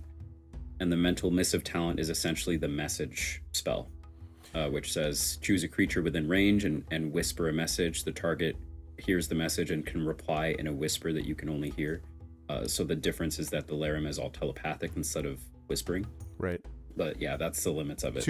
I was going to say 2 problems are that, one, I think Jiraxis has to initiate it, but even if I went beyond that, Knowles, you're too far. I don't think you'd be able to reach across. Sorry. Again, I love this concept, but So, okay, so this is what Knowles is going to do. Knowles is going to live in the buy bakery forever. some, And go, that no, way- no, no. She's going to get something in the bakery, Okay. right? And then as she's leaving, she's going to be very loud about how awesome the bakery is Okay. as she's walking back to her friends. Okay. So I need to know what Titus Fob. So Titus, are you still in the crystals, doing the crystal thing? Okay. So Fob and Jaraxxus, then this is going to be really important because it's going to depend on. I assume you're done pretty much with the having gotten the Star Water stuff. So then Fob and Jaraxxus, you could have gone wandering around the plaza yourselves. You could have gone towards Titus with the crystals, or you could have gone towards Knowles, or like gone in search of Knowles, who I imagine Knowles, did you mention I'm going to go check out the bakery? I assume you didn't just wander off, right? No, I mean, Or did you wander off? I'm going to go to the bakery. Okay, right. So- So that would be the thing I would say. Like and if the two of you, Fob and Draxus, come up with two different decisions, that's fine as well. But where do you think your characters would go? Bob personally would go towards the bakery because that involves food, whereas the crystals are inedible. Okay, as Draxus is Titus. seems reasonable. Yes. Draxus, what about you? Having already noted what was going on with Titus, and Jaraxxus is also remembering that he really needs Sorium or some Sorium equivalent. And as he's looking around here, that thought is recurring to him. So he's actually definitely would have gone over to Titus to see what's going on, and then also to like see what is up with these crystals. Okay. So I think then that Knowles, as you're making this noise and you're like, that was the best baker, that type of thing. Yeah. As you come out of it, Fob, I would think that you'd be coming the same way. Fob, I'm going to give you also a perception check. I'm going to give this to you at advantage, and the reason is because you know something about hiding in shadows. This is kind of your thing. I was born in the darkness. Exactly. You were born. I'm going to go with the 24. 24. Oh, instead of the 21. Instead of 21, yeah. Fob, as you come in, you can hear and see Knowles, who's kind of like, man, is that food good? Like talking in a very non-Knowles style way, for one thing. But also, Fob, you're looking... What wonderful and wondrous pastries that I have smelt. You can also see right at the edge of an alleyway near the bakery 3 cloaked figures that are looking out at Knowles, and you can see them from where you are. They look very similar to 3 that you had a run-in with not long ago. And you can see that they are sort of there. You can't obviously hear them, but you can see that they're talking to each other and looking over at Knowles, trying to maybe decide what to do. So you're only going to have a few seconds to decide how you want to act. Is there any way I can sneak up close enough to them to hear what they're saying and or get behind them? Okay, so the answer to that is yes, but they will probably act before you're able to do so. Like you can sneak up on them and you can probably get around where you can hear them. But if they decide that they're going to jump out of the alley, they would do that before you get in position. Well, then I'm going to get in position where if they jump out of the alley, I can take one down from behind. Okay. So, all right. So, Knowles, you're still sort of like, bah, bah, bah, bah, bah. And you would now be able to see. So, and I guess I should ask this, Fob. Would you make it clear, like... I would try to make myself visible to Knowles, but I don't, like if there's a way I'm kind of not in their line of sight, but in hers, right. then I will try and show I'm there. Let's have Knowles make a perception check because you're doing this quickly and then getting out of the way, Fob. So let's see if Knowles actually sees you before you vanish. Oh. Knowles is one perceptive bish. Yes. That non-natural 20. Yeah, you see Fob kind of like looking and then like into the shadows nearby. What do you want to do, Knowles? So, okay, where are they in relation to me? So they are. So here's you. Oh, no, let me. I can't. I Okay, can show that only again. be. Let me try to like zoom in real far. Okay. So they. Oops, sorry. Oh, where are you? Okay, there we go. So they are here. Here's the bakery. It's zoomed in too far, but you get the idea. The bakery and the alleyway right near them. This is the exit into sort of the larger plaza, the sort of larger area leading up to the plaza. Mm-hmm. You think Fob just went here, somewhere into the shadows, and you're about midway. So, Nulls, if you, like, booked it all of a sudden, like if you ran in here, theoretically, depending on checks and so on, you might get here, not that far, but you might get into this area before they could react. There's definitely more people in here. Okay, so what you're saying is they could jump me. Yeah, they're not right now. I mean, yes, they couldn't jump, like, they wouldn't be able to stab you in the back from here. They're a good, like, 30, 40 feet behind you, but they're not, like, 100 feet behind you. Okay. Hey, Dragon. So, I'm going to cast Blade Ward on myself. Okay. And then I'm going to book it back towards Titus and Draxus. Okay. I would like you to make, so you do Blade Ward. Okay. I'm going to ask you to make an athletics check for me if you have that. If not, then I would actually even take acrobatics here too. If you have either athletics or acrobatics, if not, then just a straight strength check, because what we're going to see is whether you can outrun them. They're the same. Okay. So yeah, I can outrun them. Wow, you all brought your rolling shoes today, as they say. So okay, yeah, you book it. They spring out of the alley. Now, Fob, you have a little bit of a decision here because you're up here. Nulls is, you think, going to at least get here, and then you don't know what they're going to do. You don't know if they would keep running after. There's definitely people around here, so you don't know if they would keep running after or not. If you jump out and like shiv one of them, then you will definitely have taken them out, but you'll also have been like, hello, like you're there. Now you can obviously try to hide again, but their attention would then be sort of on you, or you can let them pass and kind of, come around behind them. I'm going to let them pass and come around from behind. Okay. So if you do that, then, all right, let me make a roll here. I can do a stealth roll if you like. Yeah, you should make a stealth roll for sure, although I'm sure this is going to be 750, but that's approximate. 23. Okay. Slightly, I'm disappointed, really, Fob. I mean, yes, that stealth is fine. They are also not at all paying any attention to anyone. They're paying attention to Null. So, yeah, you're able to sort of come in behind them, and you can see that indeed there are 3 of them, and you're pretty confident that this is similar to that group that you dealt with earlier on. So. Okay, really important question. Yeah. Do any of them look like they might have 500 gold pieces on them? Because I am going after that one. Well, one of them is glimmering, and above their head is a gold bag. No, so unfortunately, not so Fair much. enough. And you may remember that when you looted the last one, they didn't have very much in the way of gold either, Right. sadly. Okay, so Nulls, you get up to here. And these 3 sort of cloaked figures are zipping after you. But at this point, there are people in the plaza. So the question is, if you turn around, like they're going to catch up to you. So what do you do when you turn around? There are people around here, like kind of just milling about and so on. How far away is that shopkeep we talked to with the Starwater outfits? Probably another 150 feet. It's out here. Where are Titus and Draxus? Here, so like at the stand next to it. So here's the Starwater like tunic clothing stand. Here's the crystal stand. Here's Naya's house and the bakery. Here's where you are. Okay. Oh, So Arv, could you drop in tokens like temporarily? I did. Yeah, I didn't want to set that until we knew what we're doing, but yeah, I mean, I could. Because it kind of depended on how you were going to operate. But yes, let me see. Let me see what I have. Okay.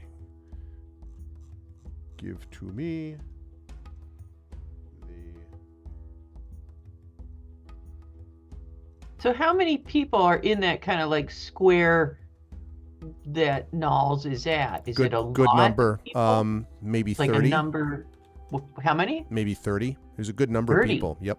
Oh, so they can't. They're not going to attack you when there's 30 people there, Nulls. You can just I don't think. Do you think so, Zach? They could attack us in front of 30 yeah. witnesses? Yeah, you're right. They're probably going to tail us and then find us probably attack us at Naya's place, if that is their plan. I think I'm going to just keep Sorry, they're not that shadowing them. That is a Well, they very, think very shadow- large. I am that big. big. I am the largest cultist. Oh man, that reaction never gets old. Okay. Also, they're wearing dark, but this will work for now. So yeah. So basically, you have these three, although they are turned the other way. Nope. Turned the other way. Oh no, I've accidentally reversed one of them. Okay. No, stop. Pick it and move. Ah, son of a... Move. They're growing. It's like they're too small for me to move them, and otherwise they look silly. Like, stop. Okay. Over here. They're getting bigger all the time. Yes. Okay, there we go. So right. that's basically where these three are, as they are charging after you. And so yeah, you're about here. You would say, Nels. Okay, and there is a crowd. Yes. Now it's not a crowd in the middle. They're like sort of, milling about. There's some in the middle, there's some in the side, talking to people. There's some benches along the sides of this area as well that people are sitting in. Can I mill about with them? Yeah, but you booked it in here, so you'd have to be like Assassin's Creed style, running into the crowd and then like, you know what I mean? It would look odd. So you'd need to figure out how to, maybe you want to look odd. Maybe you want to attract their attention. That's possible. I am wearing the Starwater outfit. That's true.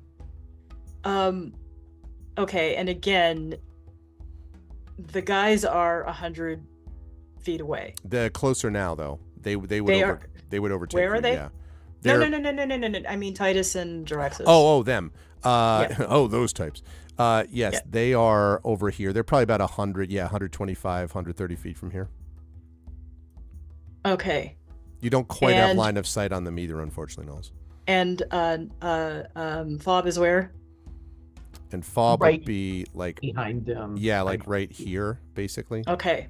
Like you So- look back and you can see Bob kind of boop, boop, like behind them. If I kind of mill in with the crowd, that gives Fob even more time because they're so focused on me. Mm-hmm.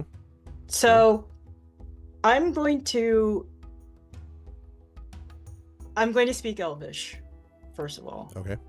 I'm going to go over to some people and say, talk about the Starwater outfit and like how much more connected I feel to them and just to not necessarily the place, but the beingness of the place and how wonderful it is. So like I'm kind of, energetic and out of breath, but that's because I'm just so exuberant in how I'm feeling in these clothes. I would like you to make a performance check for me. Let's go. Performance, getting some love. Thought I was going to say perception, but no. Yeah. The bard better be barding. Yeah, Oh, yeah. Yep. There we go. So the group of people that you're with are like, oh, well, yes, it is. I am glad you feel that way. We are all one with. And Fob, you get the experience behind them as these three, cloaked figures kind of like come to a halt and then stop, and you can see that they're staring at this group that Knowles is talking to, and they kind of look around, and there's like people staring at like people staring at the group, people staring at them. Like, yeah, go ahead, Fob, if you're gonna say something. So, is it possible to come up close enough behind them that I could pick their pockets? I mean, like, are there enough people that I could accidentally jostle against them or something? They're kind of on their own in their own little group, but you could probably, Fob, because they're so focused on what's ahead of them, you could give the pickpocketing a try. There is a danger, if they notice it, Like there's no one behind you for them to notice, like you can't hide in the shadows that fast. But they are currently not focused at all behind them. They're just looking straight at, this interaction between Nulls and these people. Fob has a cloak to save up for, so Okay. let's do this. Sounds like a plan. Are you looking for in particular? Okay, 15. Like, are you looking in particular for anything specific, like a bag or a weapon or what? I would like keys and money pouches or small valuable amulets, anything like that.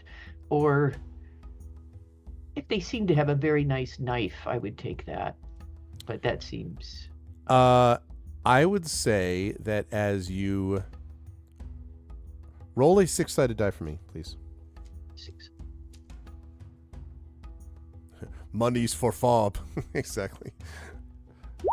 A 3. As you so you kind of reach, like in your stealthy way, below and around the cloak, and then you pull forth a silken bag. Okay. And this, of course, you'll have to remember that everything they wear is black, so you just have to imagine this was black, okay, not red. But and it jingles slightly, and as it jingles, one of them sort of turns, the one that you just took it from turns his head. I need a stealth check, please. All right. Oh, come on, Fob, please. 18. Okay. So they kind of look around, but you are sort of like, do you, I guess I should ask, do you like vacate the area or like crouch down, or how do you kind of... I look like I'm a member of the crowd wandering over to speak to somebody, and I'll wander in Nulls' direction, actually. I love the idea that you come up and you kind of grab it and sort of slide around. So when he looks around, you just see you walking by in the Star Water tunic, and coming up. And yeah, they don't notice anything, but they are staring at Nulls and these people. And after maybe a minute or two, you can see that the 3 of them move past you. And Nulls, you have the uncomfortable experience of these 3, like, staring at you as they go by. Did they do that? Say again. They do that thing where they pointed their eyes. Pointed. Okay. Yeah, exactly. Mm-hmm. Well, once they're past, I'll slide up to Nulls, and I will say, I don't know who they were, but let's see what they had. And I'll hold up the pouch, and we will examine what's in it. Is dabbing a thing in this world? You It can is try now. to make it a thing. Yeah. Or sorry, dapping. I'm dapping. I want to dab. Oh yeah, I'm on you dab. said dabbing. Yeah, dab. Like Fob goes up, look what I got. You're like, yes. That's what I was... It's like, okay. It's like, what?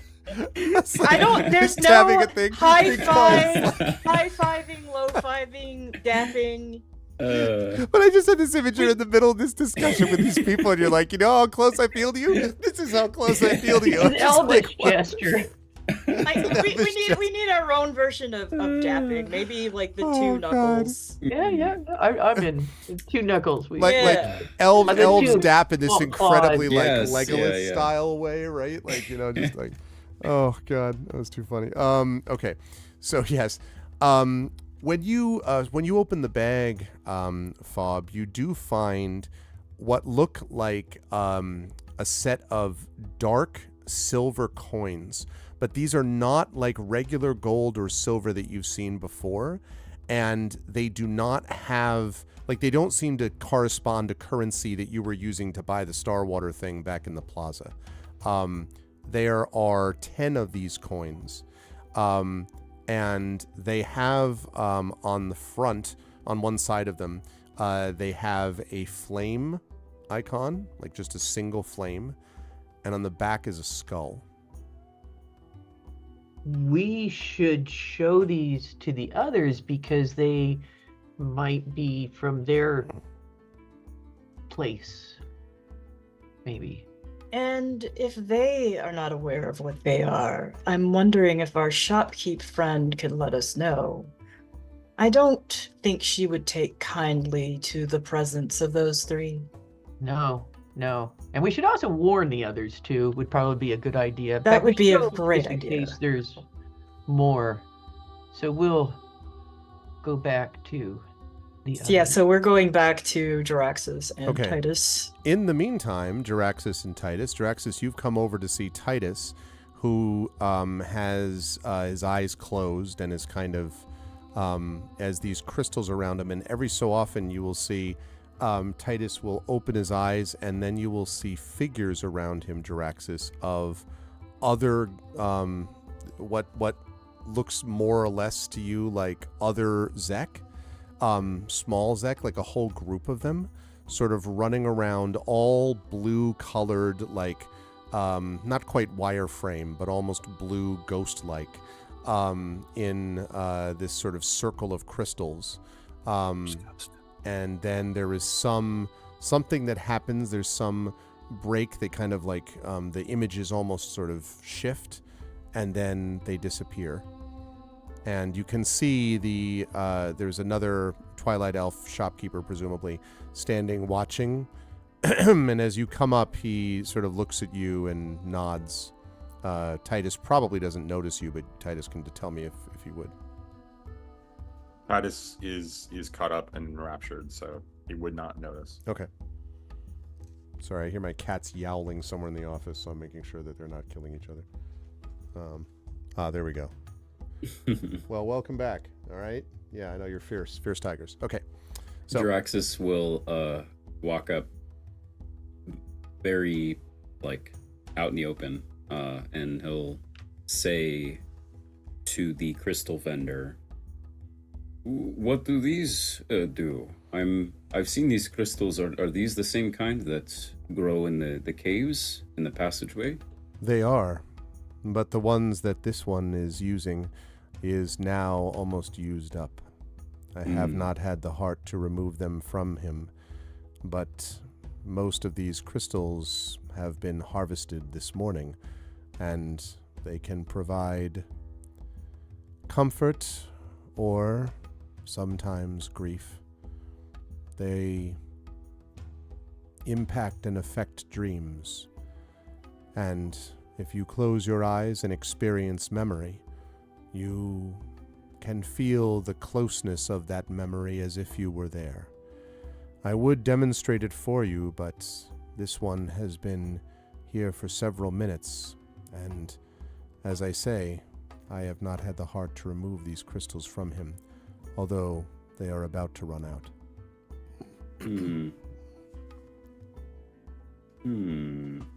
I kind of then look down at Titus.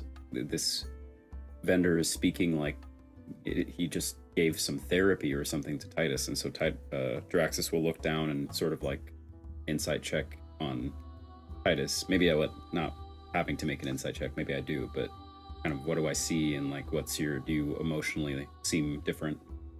What does he see, Titus? For the most part, Titus keeps his eyes mostly closed. You see his facial expressions and his body language go from what seems like a relaxed posture and sometimes humor, sometimes just happiness, very relaxed breathing, to Titus suddenly getting really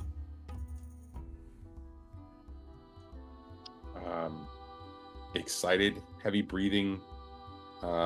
His whole body tenses up, and that lasts for longer than you think that it should, and he can hold it, and then suddenly he'll relax again. And every time that happens, Titus either wipes towards his eyes or his nose, and you can see there's a little bit of moisture there. But you watch this and it happens 2 or 3 different times, probably while you're watching, and his body seems to react less. It's almost like the experience isn't affecting him as strongly as it did the previous time that you were observing. Draxus will gently place a hand on Titus's shoulder. Not in such a way to like stir him out of this, but he'll put a hand on your shoulder and then just kind of keep looking at you. And if this continues for longer, then he might do something else. But he just kind of like does this and then looks at you and sees if you continue doing this or if you react to him putting a hand on your shoulder. And the light of the blue crystals, by the way, has now faded. They're just there, dull and dead. The last thing that Titus will see as the crystals fade, and he'll open his eyes just briefly, like, or just as it happens, and then the last thing that you will see that is exterior to him, Zach, is you will see another Zach about his height facing him. And based on your understanding of what Zek like physiology does, like when it shows joy, like whether like a smile for a Zek is slightly different than a normal smile, because it involves lots of teeth and a little bit of like the jaw position is really strange. You'll notice that there's this other Zek is the last thing that fades, and it's looking at Titus. And his eyes will close again after that fades, and his head will drop for just a second. And then he'll reach up and touch your hands with his paw and say, I'm okay. and then he'll look to the vendor and say, How can I repay you? How The I owe vendor you? the vendor kind of looks very seriously at you, and he says, I have seen many try these crystals. I'm not certain that I've seen one as committed to a memory as you. There is no repayment necessary. The feeling you have of our realm,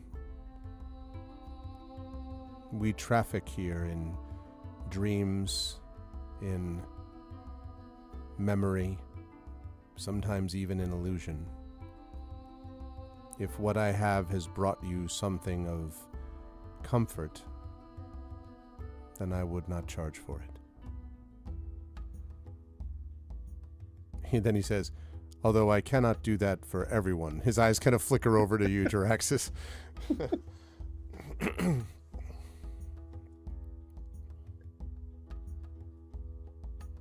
Titus will look down for just a second, as if contemplating something, and then he'll look back to the vendor and say, You have brought me peace of mind in a way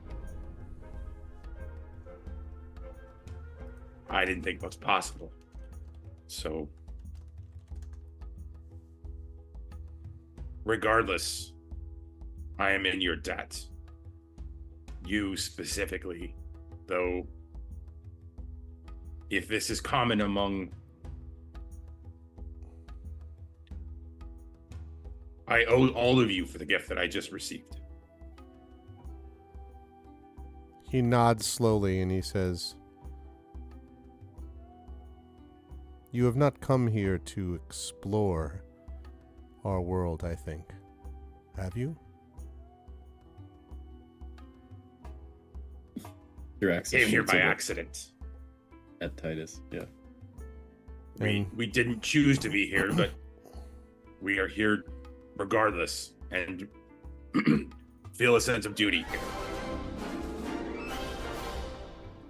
And he sort of pauses and he says, then if you can help our people, there is discomfort. Some of us have disappeared. If you can find why that has happened, you would do a great service to us. We are already doing that. We are already looking.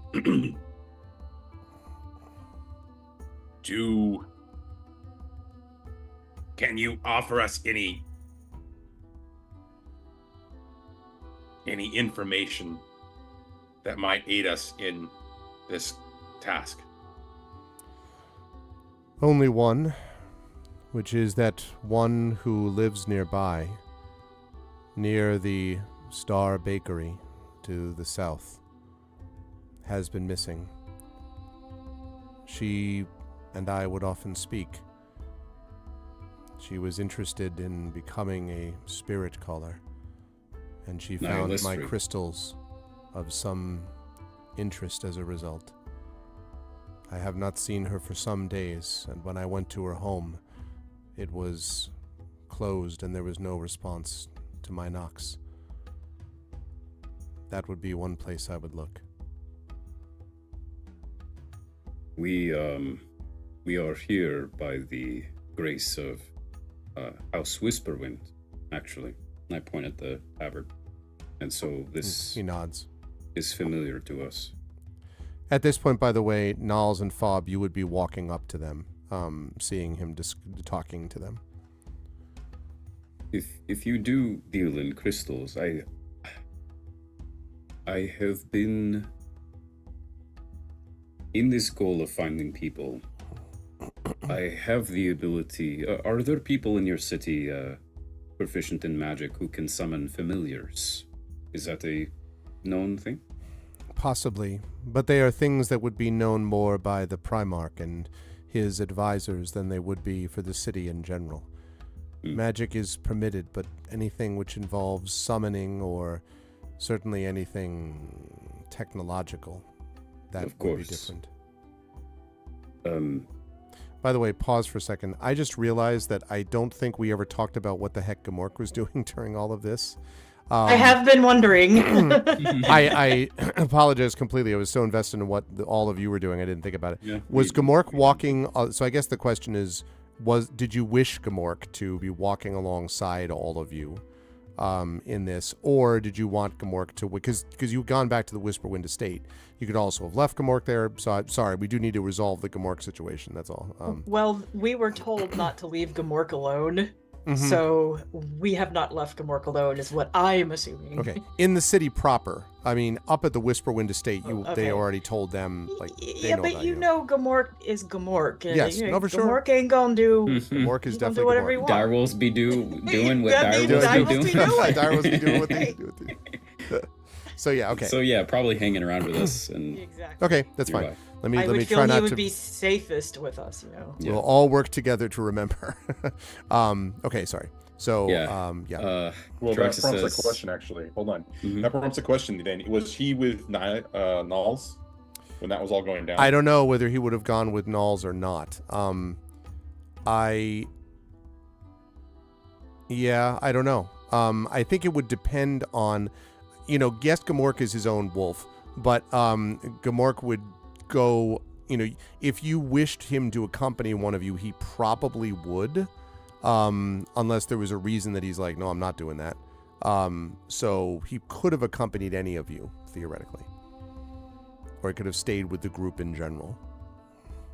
Yes, we'll never know. But he's probably all right here with all of us At now. the moment now, yes. Yeah, Yeah. and Nulls and Bob are now a part of this conversation, Yep. so he's definitely with us now. So Draxus would say, aiding with this investigation, I have the ability, as a foreigner, to try to summon one of these familiars, but I think, which would certainly help us scout places and investigate and keep an eye out for trouble or disappearances, but I think I need something that would be the source of its magic, and I think these crystals might do that. But I get the feeling not your kind of crystals. Yours seem to deal with dreams and memories. I need more something that gives raw magic. And I'm not... Zach doesn't remember what this world's word for sorium is. I don't know if we ever learned it. I feel like we did, but... Yeah. There wasn't an equivalent when Titus was trying to figure it out when we first got away from the city in the sky. Right. There's not an equivalent. The stuff that that uses, though, these different sources are known generally as Magitech. And some of the Magitech is powered by things like this. Okay. These crystals, yeah, so. And he explains, he says, there are passages, deep passages within the caves that go much further. And some of those have access to strange and unusual crystals. But they are also exceedingly dangerous and are off limits to outsiders. Those crystals that can be found there do more and different things than what mine do. Whether they are more powerful depends on how powerful dreams can be. But whatever dreams may come, these crystals create other sorts of effects that you could find. I have heard that some of these are warped and some immensely powerful, even with great explosive capability. But those crystals are guarded by not my people. There are predators that lurk in the deep places of the world, and they wait for those who would go through and down into areas they do not know. You would not survive that trip. If there are crystals to be found, again, the Primarch may know of some of them, but to explore on your own, even if you could somehow get past the guards preventing you from doing it, would be a mission of extreme danger.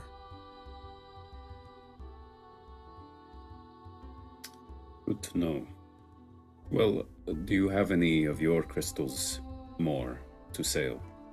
I do, and they have this effect that you have seen your friend here go through. I am willing to part with the crystals. You must put them in an array around you for this effect to work, and generally I ask for the equivalent of 1 gold per crystal. So if you want them to do what was happening with Titus, you'd need 4 gold to get a set of these 4 crystals. And he has enough to outfit all of you, but they are, again, they will run out. Like, they're not permanent. Mm-hmm. Jiraxis will buy 8 golds worth. So two sets of 4? Yep. Okay.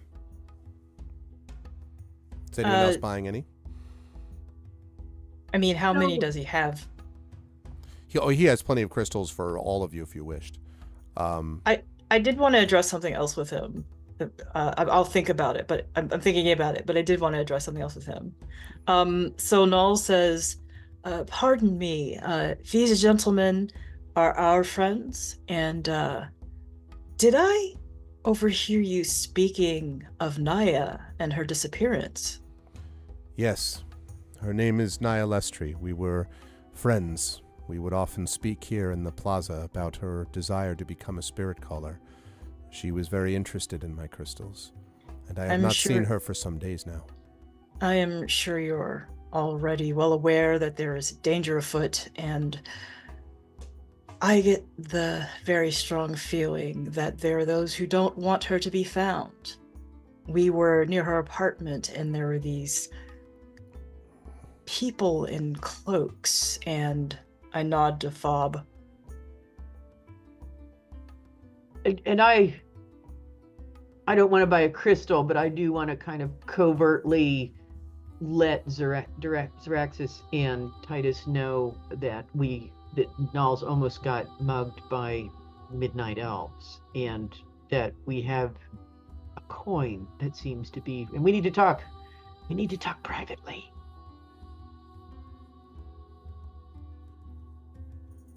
And so I say to the shopkeep, since you care for her and you're aware of what's going on, keep your guard up, although I think you already do. He nods and he says, "The greater risk is when one wanders through dreams and memories. Whilst I am wide awake, I am aware of the world around me. But these figures that you mentioned, I know of none such, but those who have disappeared, well, if there are people stalking our people through the city, we are already at a sense of unease. More of this." And he kind of trails off and says, "Anyway, I will take care. I hope you will do the same." And he finishes the transactions with whoever is buying crystals. Well, Please make sure to mark that if you wish. And I say to him, I am well aware of the delight and the danger of the dream realm and the journey ahead.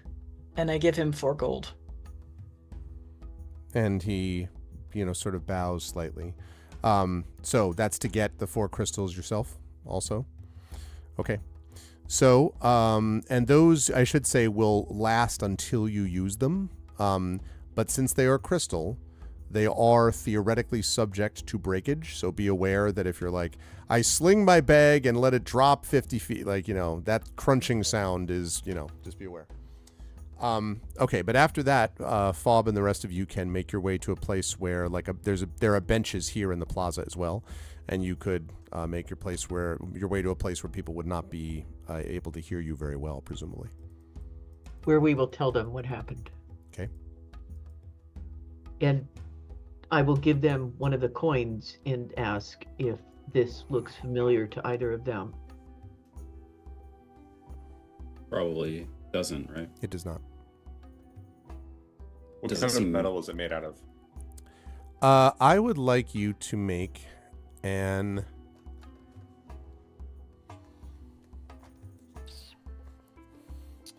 Lore, Titus. No. astrophysics. Insight. And I feel like I'm never going to get... A little side note, I'm proficient in astrophysics. I don't think I'm ever going to make that roll the entire campaign. Maybe someday. Oh, you never I made that know. roll. Some interplanar stuff might be afoot. Yep. I think I rarely used it when we were just playing straight up Aspergenesis. I know, I had I know. I had a proficiency for it too then. Yeah. Um, Got this astrophysics degree and I can't use it in this campaign. yeah, space science, space travel, scientific theories such as antimatter and quantum theory. It just hasn't come up that much. So, is that the Um, literature of the Aspergenesis world, the astrophysics degree that you never use? What are you going to You're do with the that arts. degree? You're the arts major of What are you gonna do with Aspergenesis. I would say I would like you to make a survival check for me, please, Titus. Yeah, I need to study up on astrophysics so I can add more to my campaign, yeah. This is Magitech. Magitech. How about a crit? That's pretty impressive. Man, the rolls tonight. So, Titus, as you're looking at this thing, you're not familiar with it, but as you are sort of turning it around and around in your hand, this dark kind of metal coin, you notice there's something odd about it. And then you notice that it is because you can feel a kind of oily sheen that rubs off on your finger and thumb. They apparently are dark in part because they're covered in some substance. They are robots.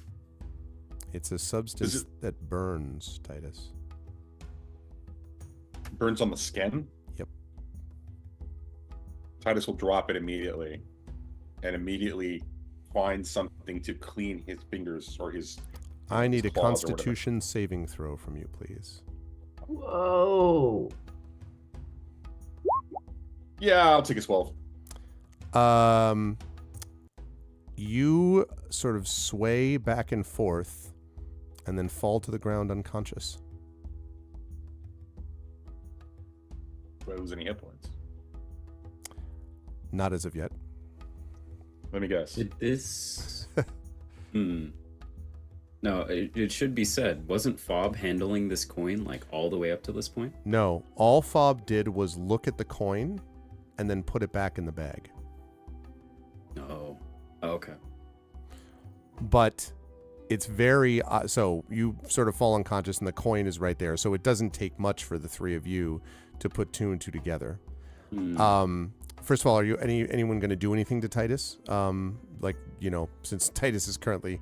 Is anybody able to revive him? I'll kneel down, and that's a good point. Let me make a medicine check and try to heal him, Draxus. dolls? Let me see if we can find out what's going on at all. 21. Yeah, our rolls are. Yeah, you think, Jaraxis, that Titus is not in any immediate danger, but you also think, as you sort of look carefully down at the, you know, the kind of dark coin, you can see that part of the darkness has rubbed off, and obviously has, you know, rubbed onto Titus's finger and thumb. No. As you're looking at this, you realize that this is all over all of these coins. And Fob, you are pretty confident that these are not coins that anyone could regularly be using to pay for things without having the same effect. Unless the bag of coins was put with the express purpose of poisoning anyone that was attempting to pickpocket it. Well, I am going to not touch the fallen coin, but retrieve it before anybody else falls prey to it. I will fan Titus with something. And Titus does wake up probably a minute or two later. Okay. You get the impression that this was just a little of the effect. If you had been like, you know, holding on to a whole bunch of coins or like trying to pay people with those coins, would have been a lot worse, you think. So Titus, let me just say this one thing. Sorry, Titus wakes up kind of vaguely nauseated, but not having lost hit points or anything. So yeah, no loss of hit points, no other effect now. You don't think so? Normal? Not apparently, yeah. Okay. But Titus, you feel like, you know, like you've, like, yeah. Trees around. Titus would like to use his rig and do some sort of self-diagnosis with a medicine check. Okay, go ahead and do the medicine. He is a medic. Since I roll a 21 on medicine, is there some way that I can impart what I learned? Sure. The rig doesn't give you anything. It's not. You're not you have no idea what the heck this stuff is, except you clearly were poisoned by something. Jaraxis, yes, you can try to make your own medicine check, I guess, theoretically on this. I mean, that was the 21 I just Yeah, no. Well, that was to stabilize him, though. This was, you were trying to figure out something about this, right? Okay. 10. Yeah, you don't know. But it clearly was poisonous. It clearly is some material rubbed on these coins that rubbed off onto the fingers. It worked pretty quickly. And if Titus had been using it for longer, you don't know what would have happened. Could I do a medicine or arcana roll? For what purpose? Yes. But for what purpose? To understand exactly what the substance is, since this is from our world and not theirs. Yeah, go ahead and make a medicine check here.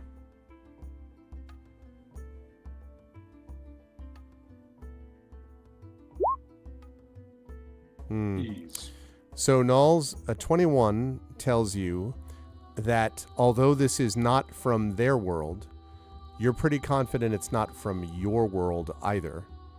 You would suspect that this is made from substances down here, and that there is some mixture of substance, whether that is, you know, fungal, plant-based, crystalline water. You don't 100% know, but it's clearly been done for this purpose. One thing you can know for sure is that nobody carries around a bag of these unless they have it for express use. If one of these ones were to say, here, I'll pay you 10 gold, and then they toss you this bag, as someone was kind of counting out their coin in the evening and touching every one of these coins again and again as they do so, good chance they'd be dead by the evening. So I explain all of that to them and say, when we get the chance, perhaps we should ask Levia or Rel about this particular substance and what it's made of. Good idea. How many coins are in the pouch that Fob picked? 10.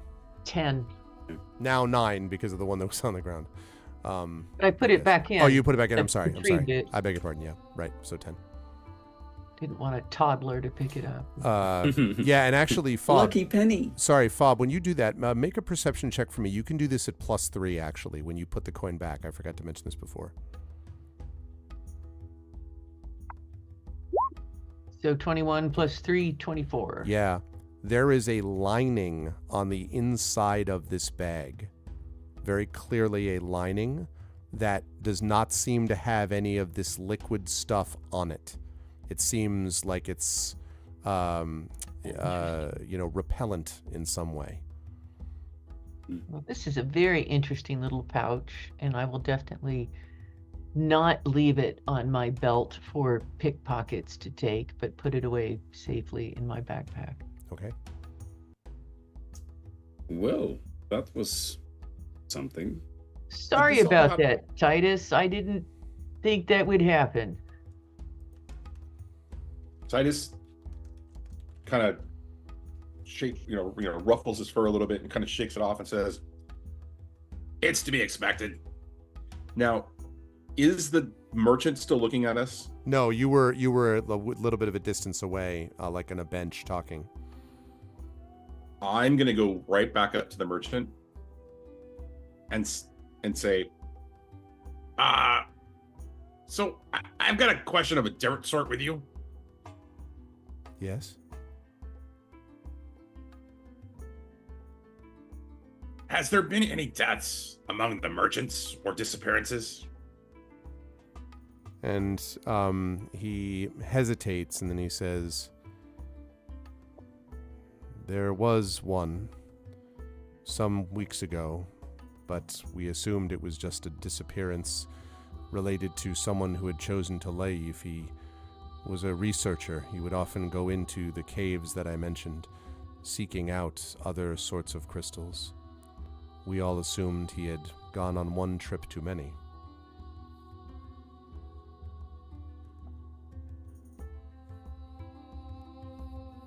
Was he working for anybody in particular?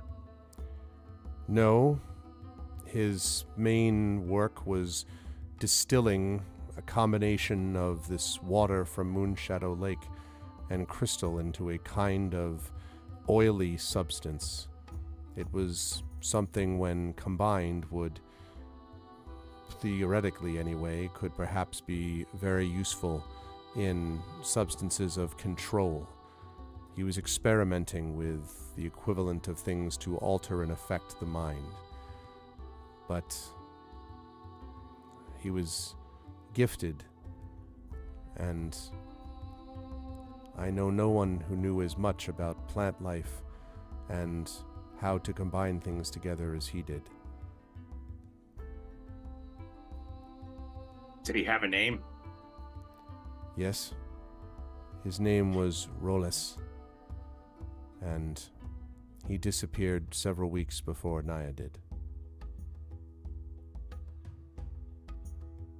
Did Rollus have any family, a place he lived that we can go and maybe take a look and see what happened to him? That I do not know. I am not certain where he lived.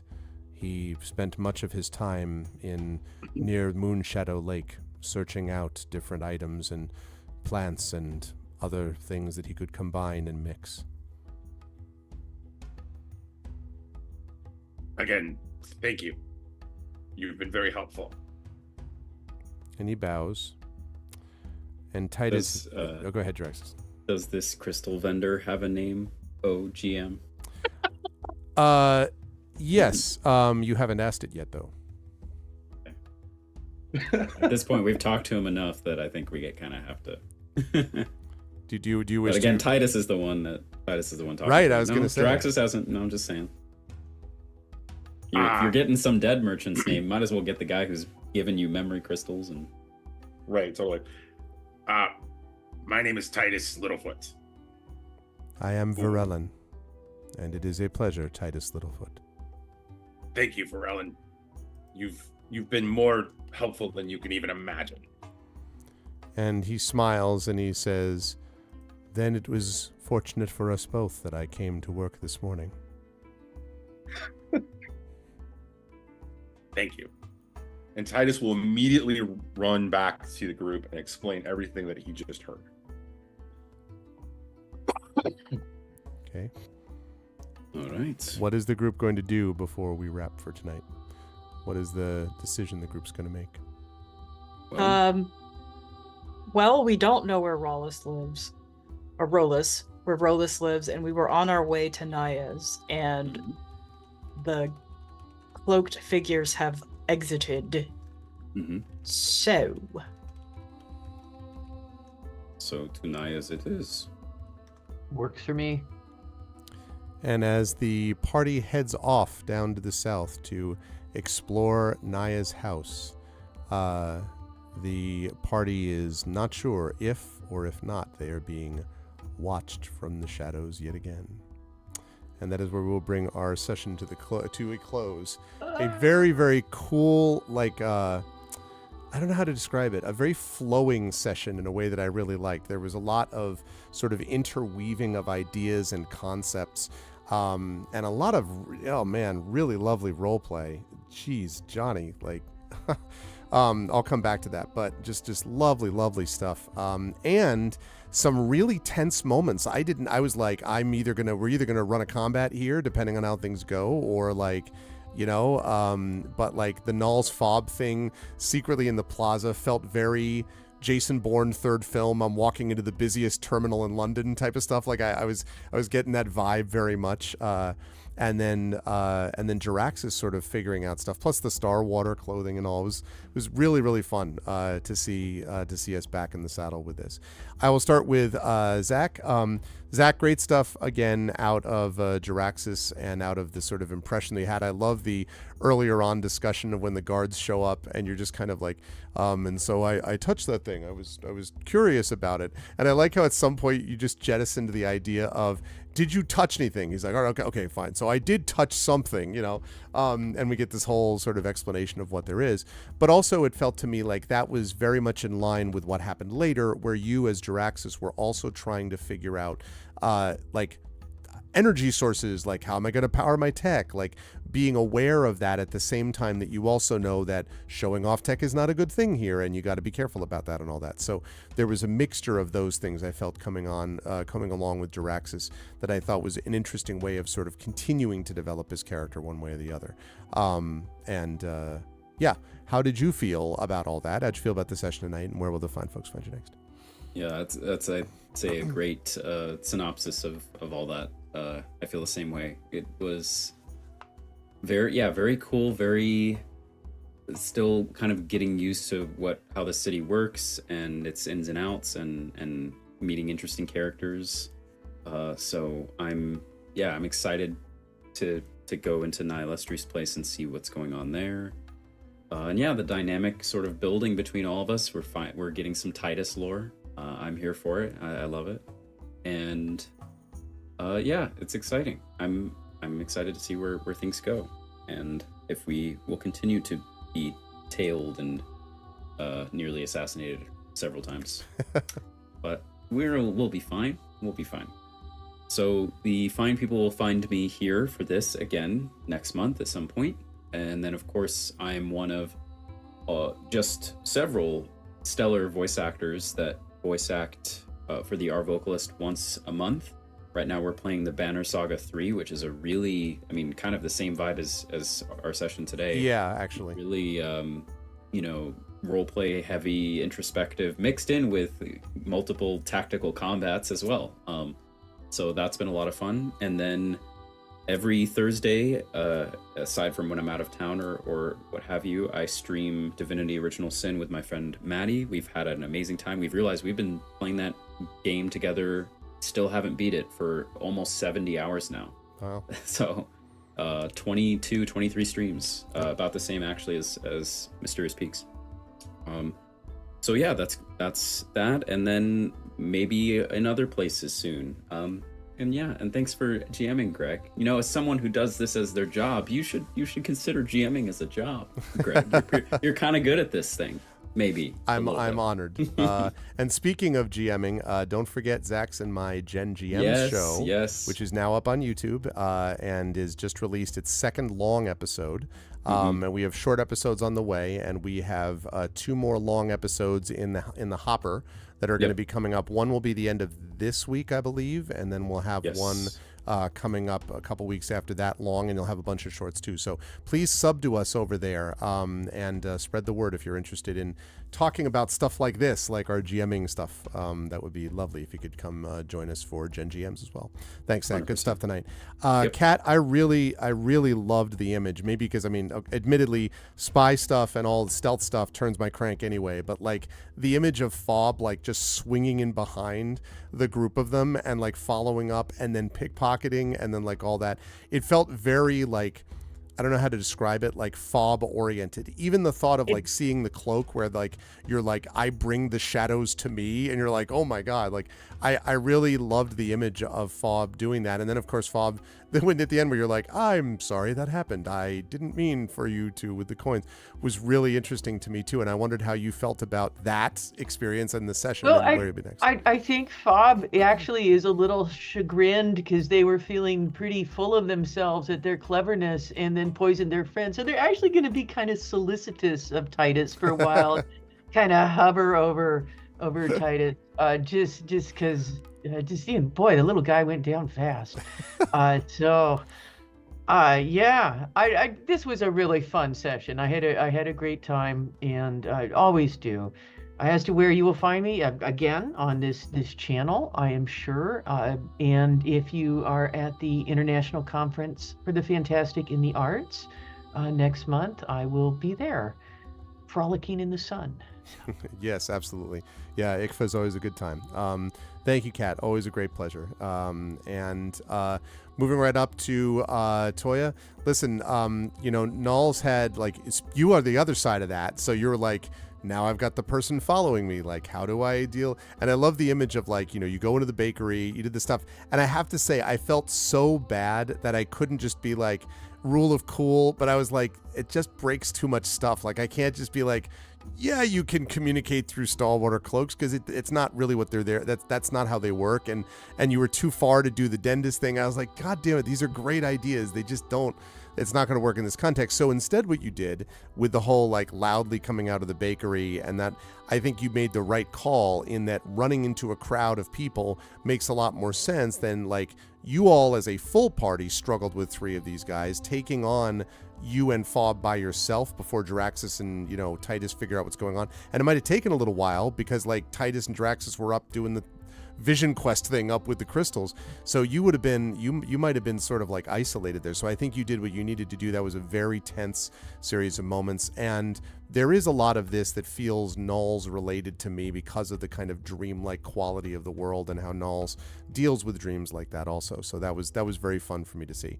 How did you feel about the session today? Where will the fine folks find you next? Yeah, well, first of all, the rolls were hitting tonight. Oh, geez. Yeah, I know. That's true. Everyone was like 20, 21, 20, 20, 20. We owed you for last session.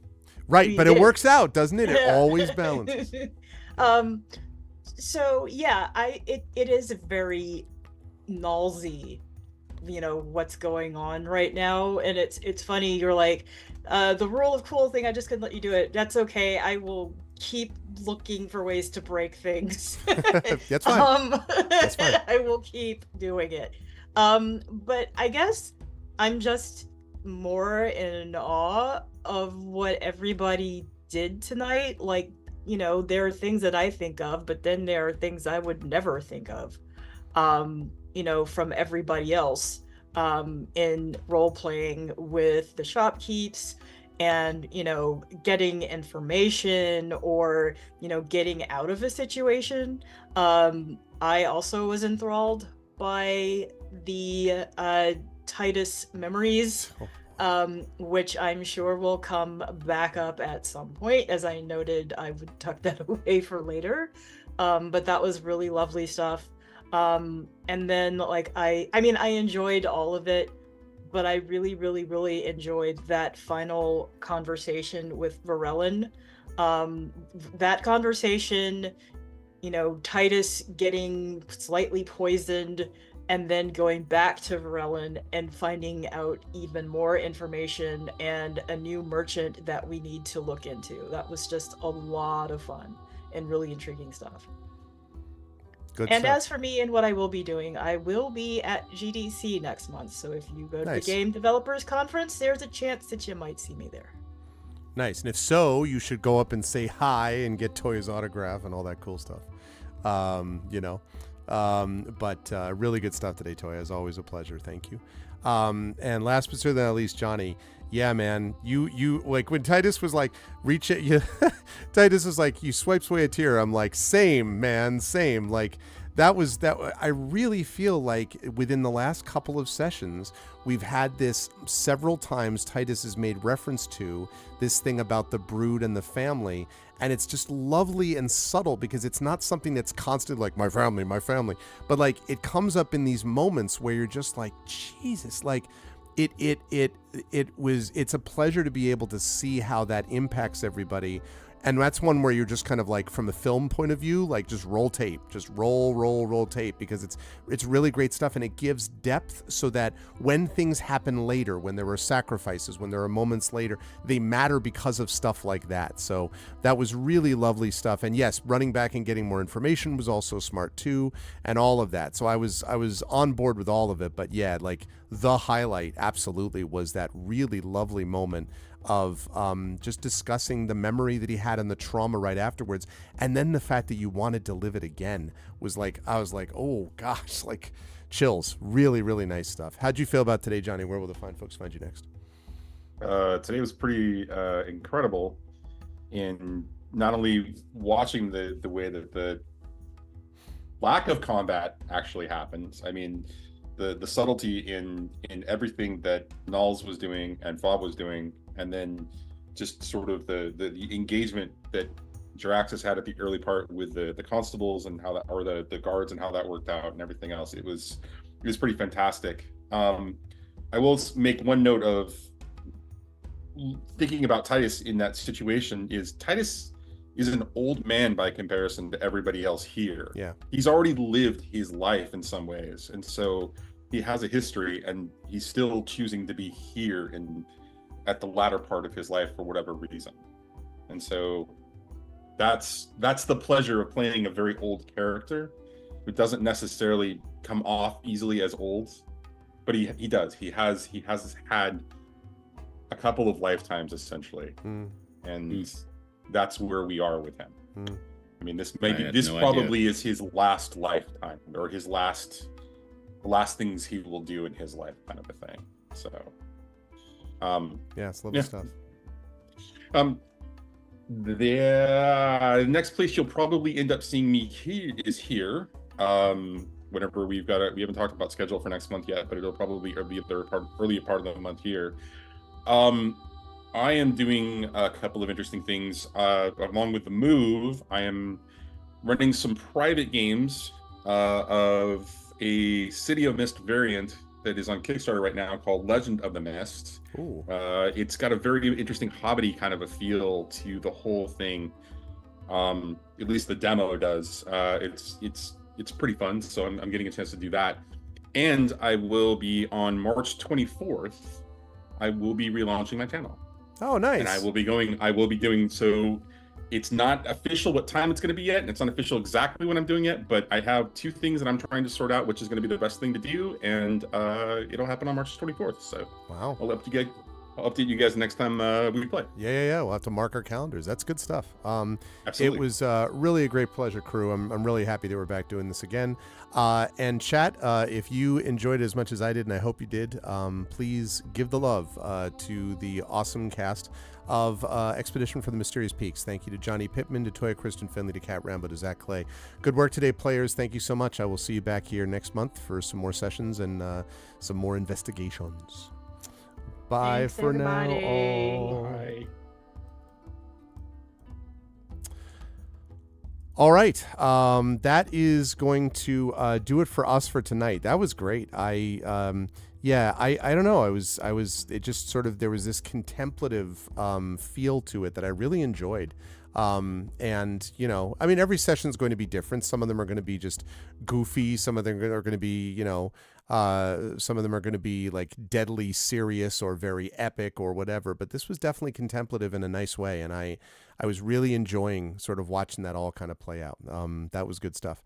I considered the possibility of doing a little bit more of Chants of Sennar tonight, because I really want to try to get Chants of Sennar wrapped up before Final Fantasy VII Rebirth. But I was like, I also want to get, I still have some more editing work to get done on Heretic, so I can send it off to Emily, my editor. And so I was like, yeah, you know, I think I probably should let discretion be the better part of valor and do that. But I really did enjoy this tonight, and I am very excited for more of these sessions next month. And I want to thank Alligator Alley, as always, for sponsoring us and doing all that good stuff. Again, reminder that next week we will be here Tuesday at noon Eastern for Kinseed. That's the Patreon Field Chat Chosen Game of the Month.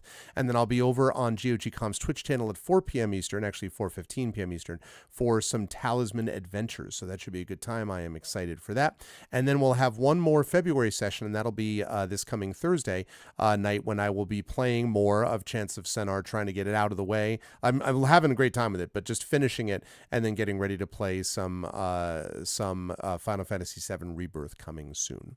If you like what you saw and heard tonight, I hope you will follow the channel. I hope you will check out the YouTube, which is !ArvTube.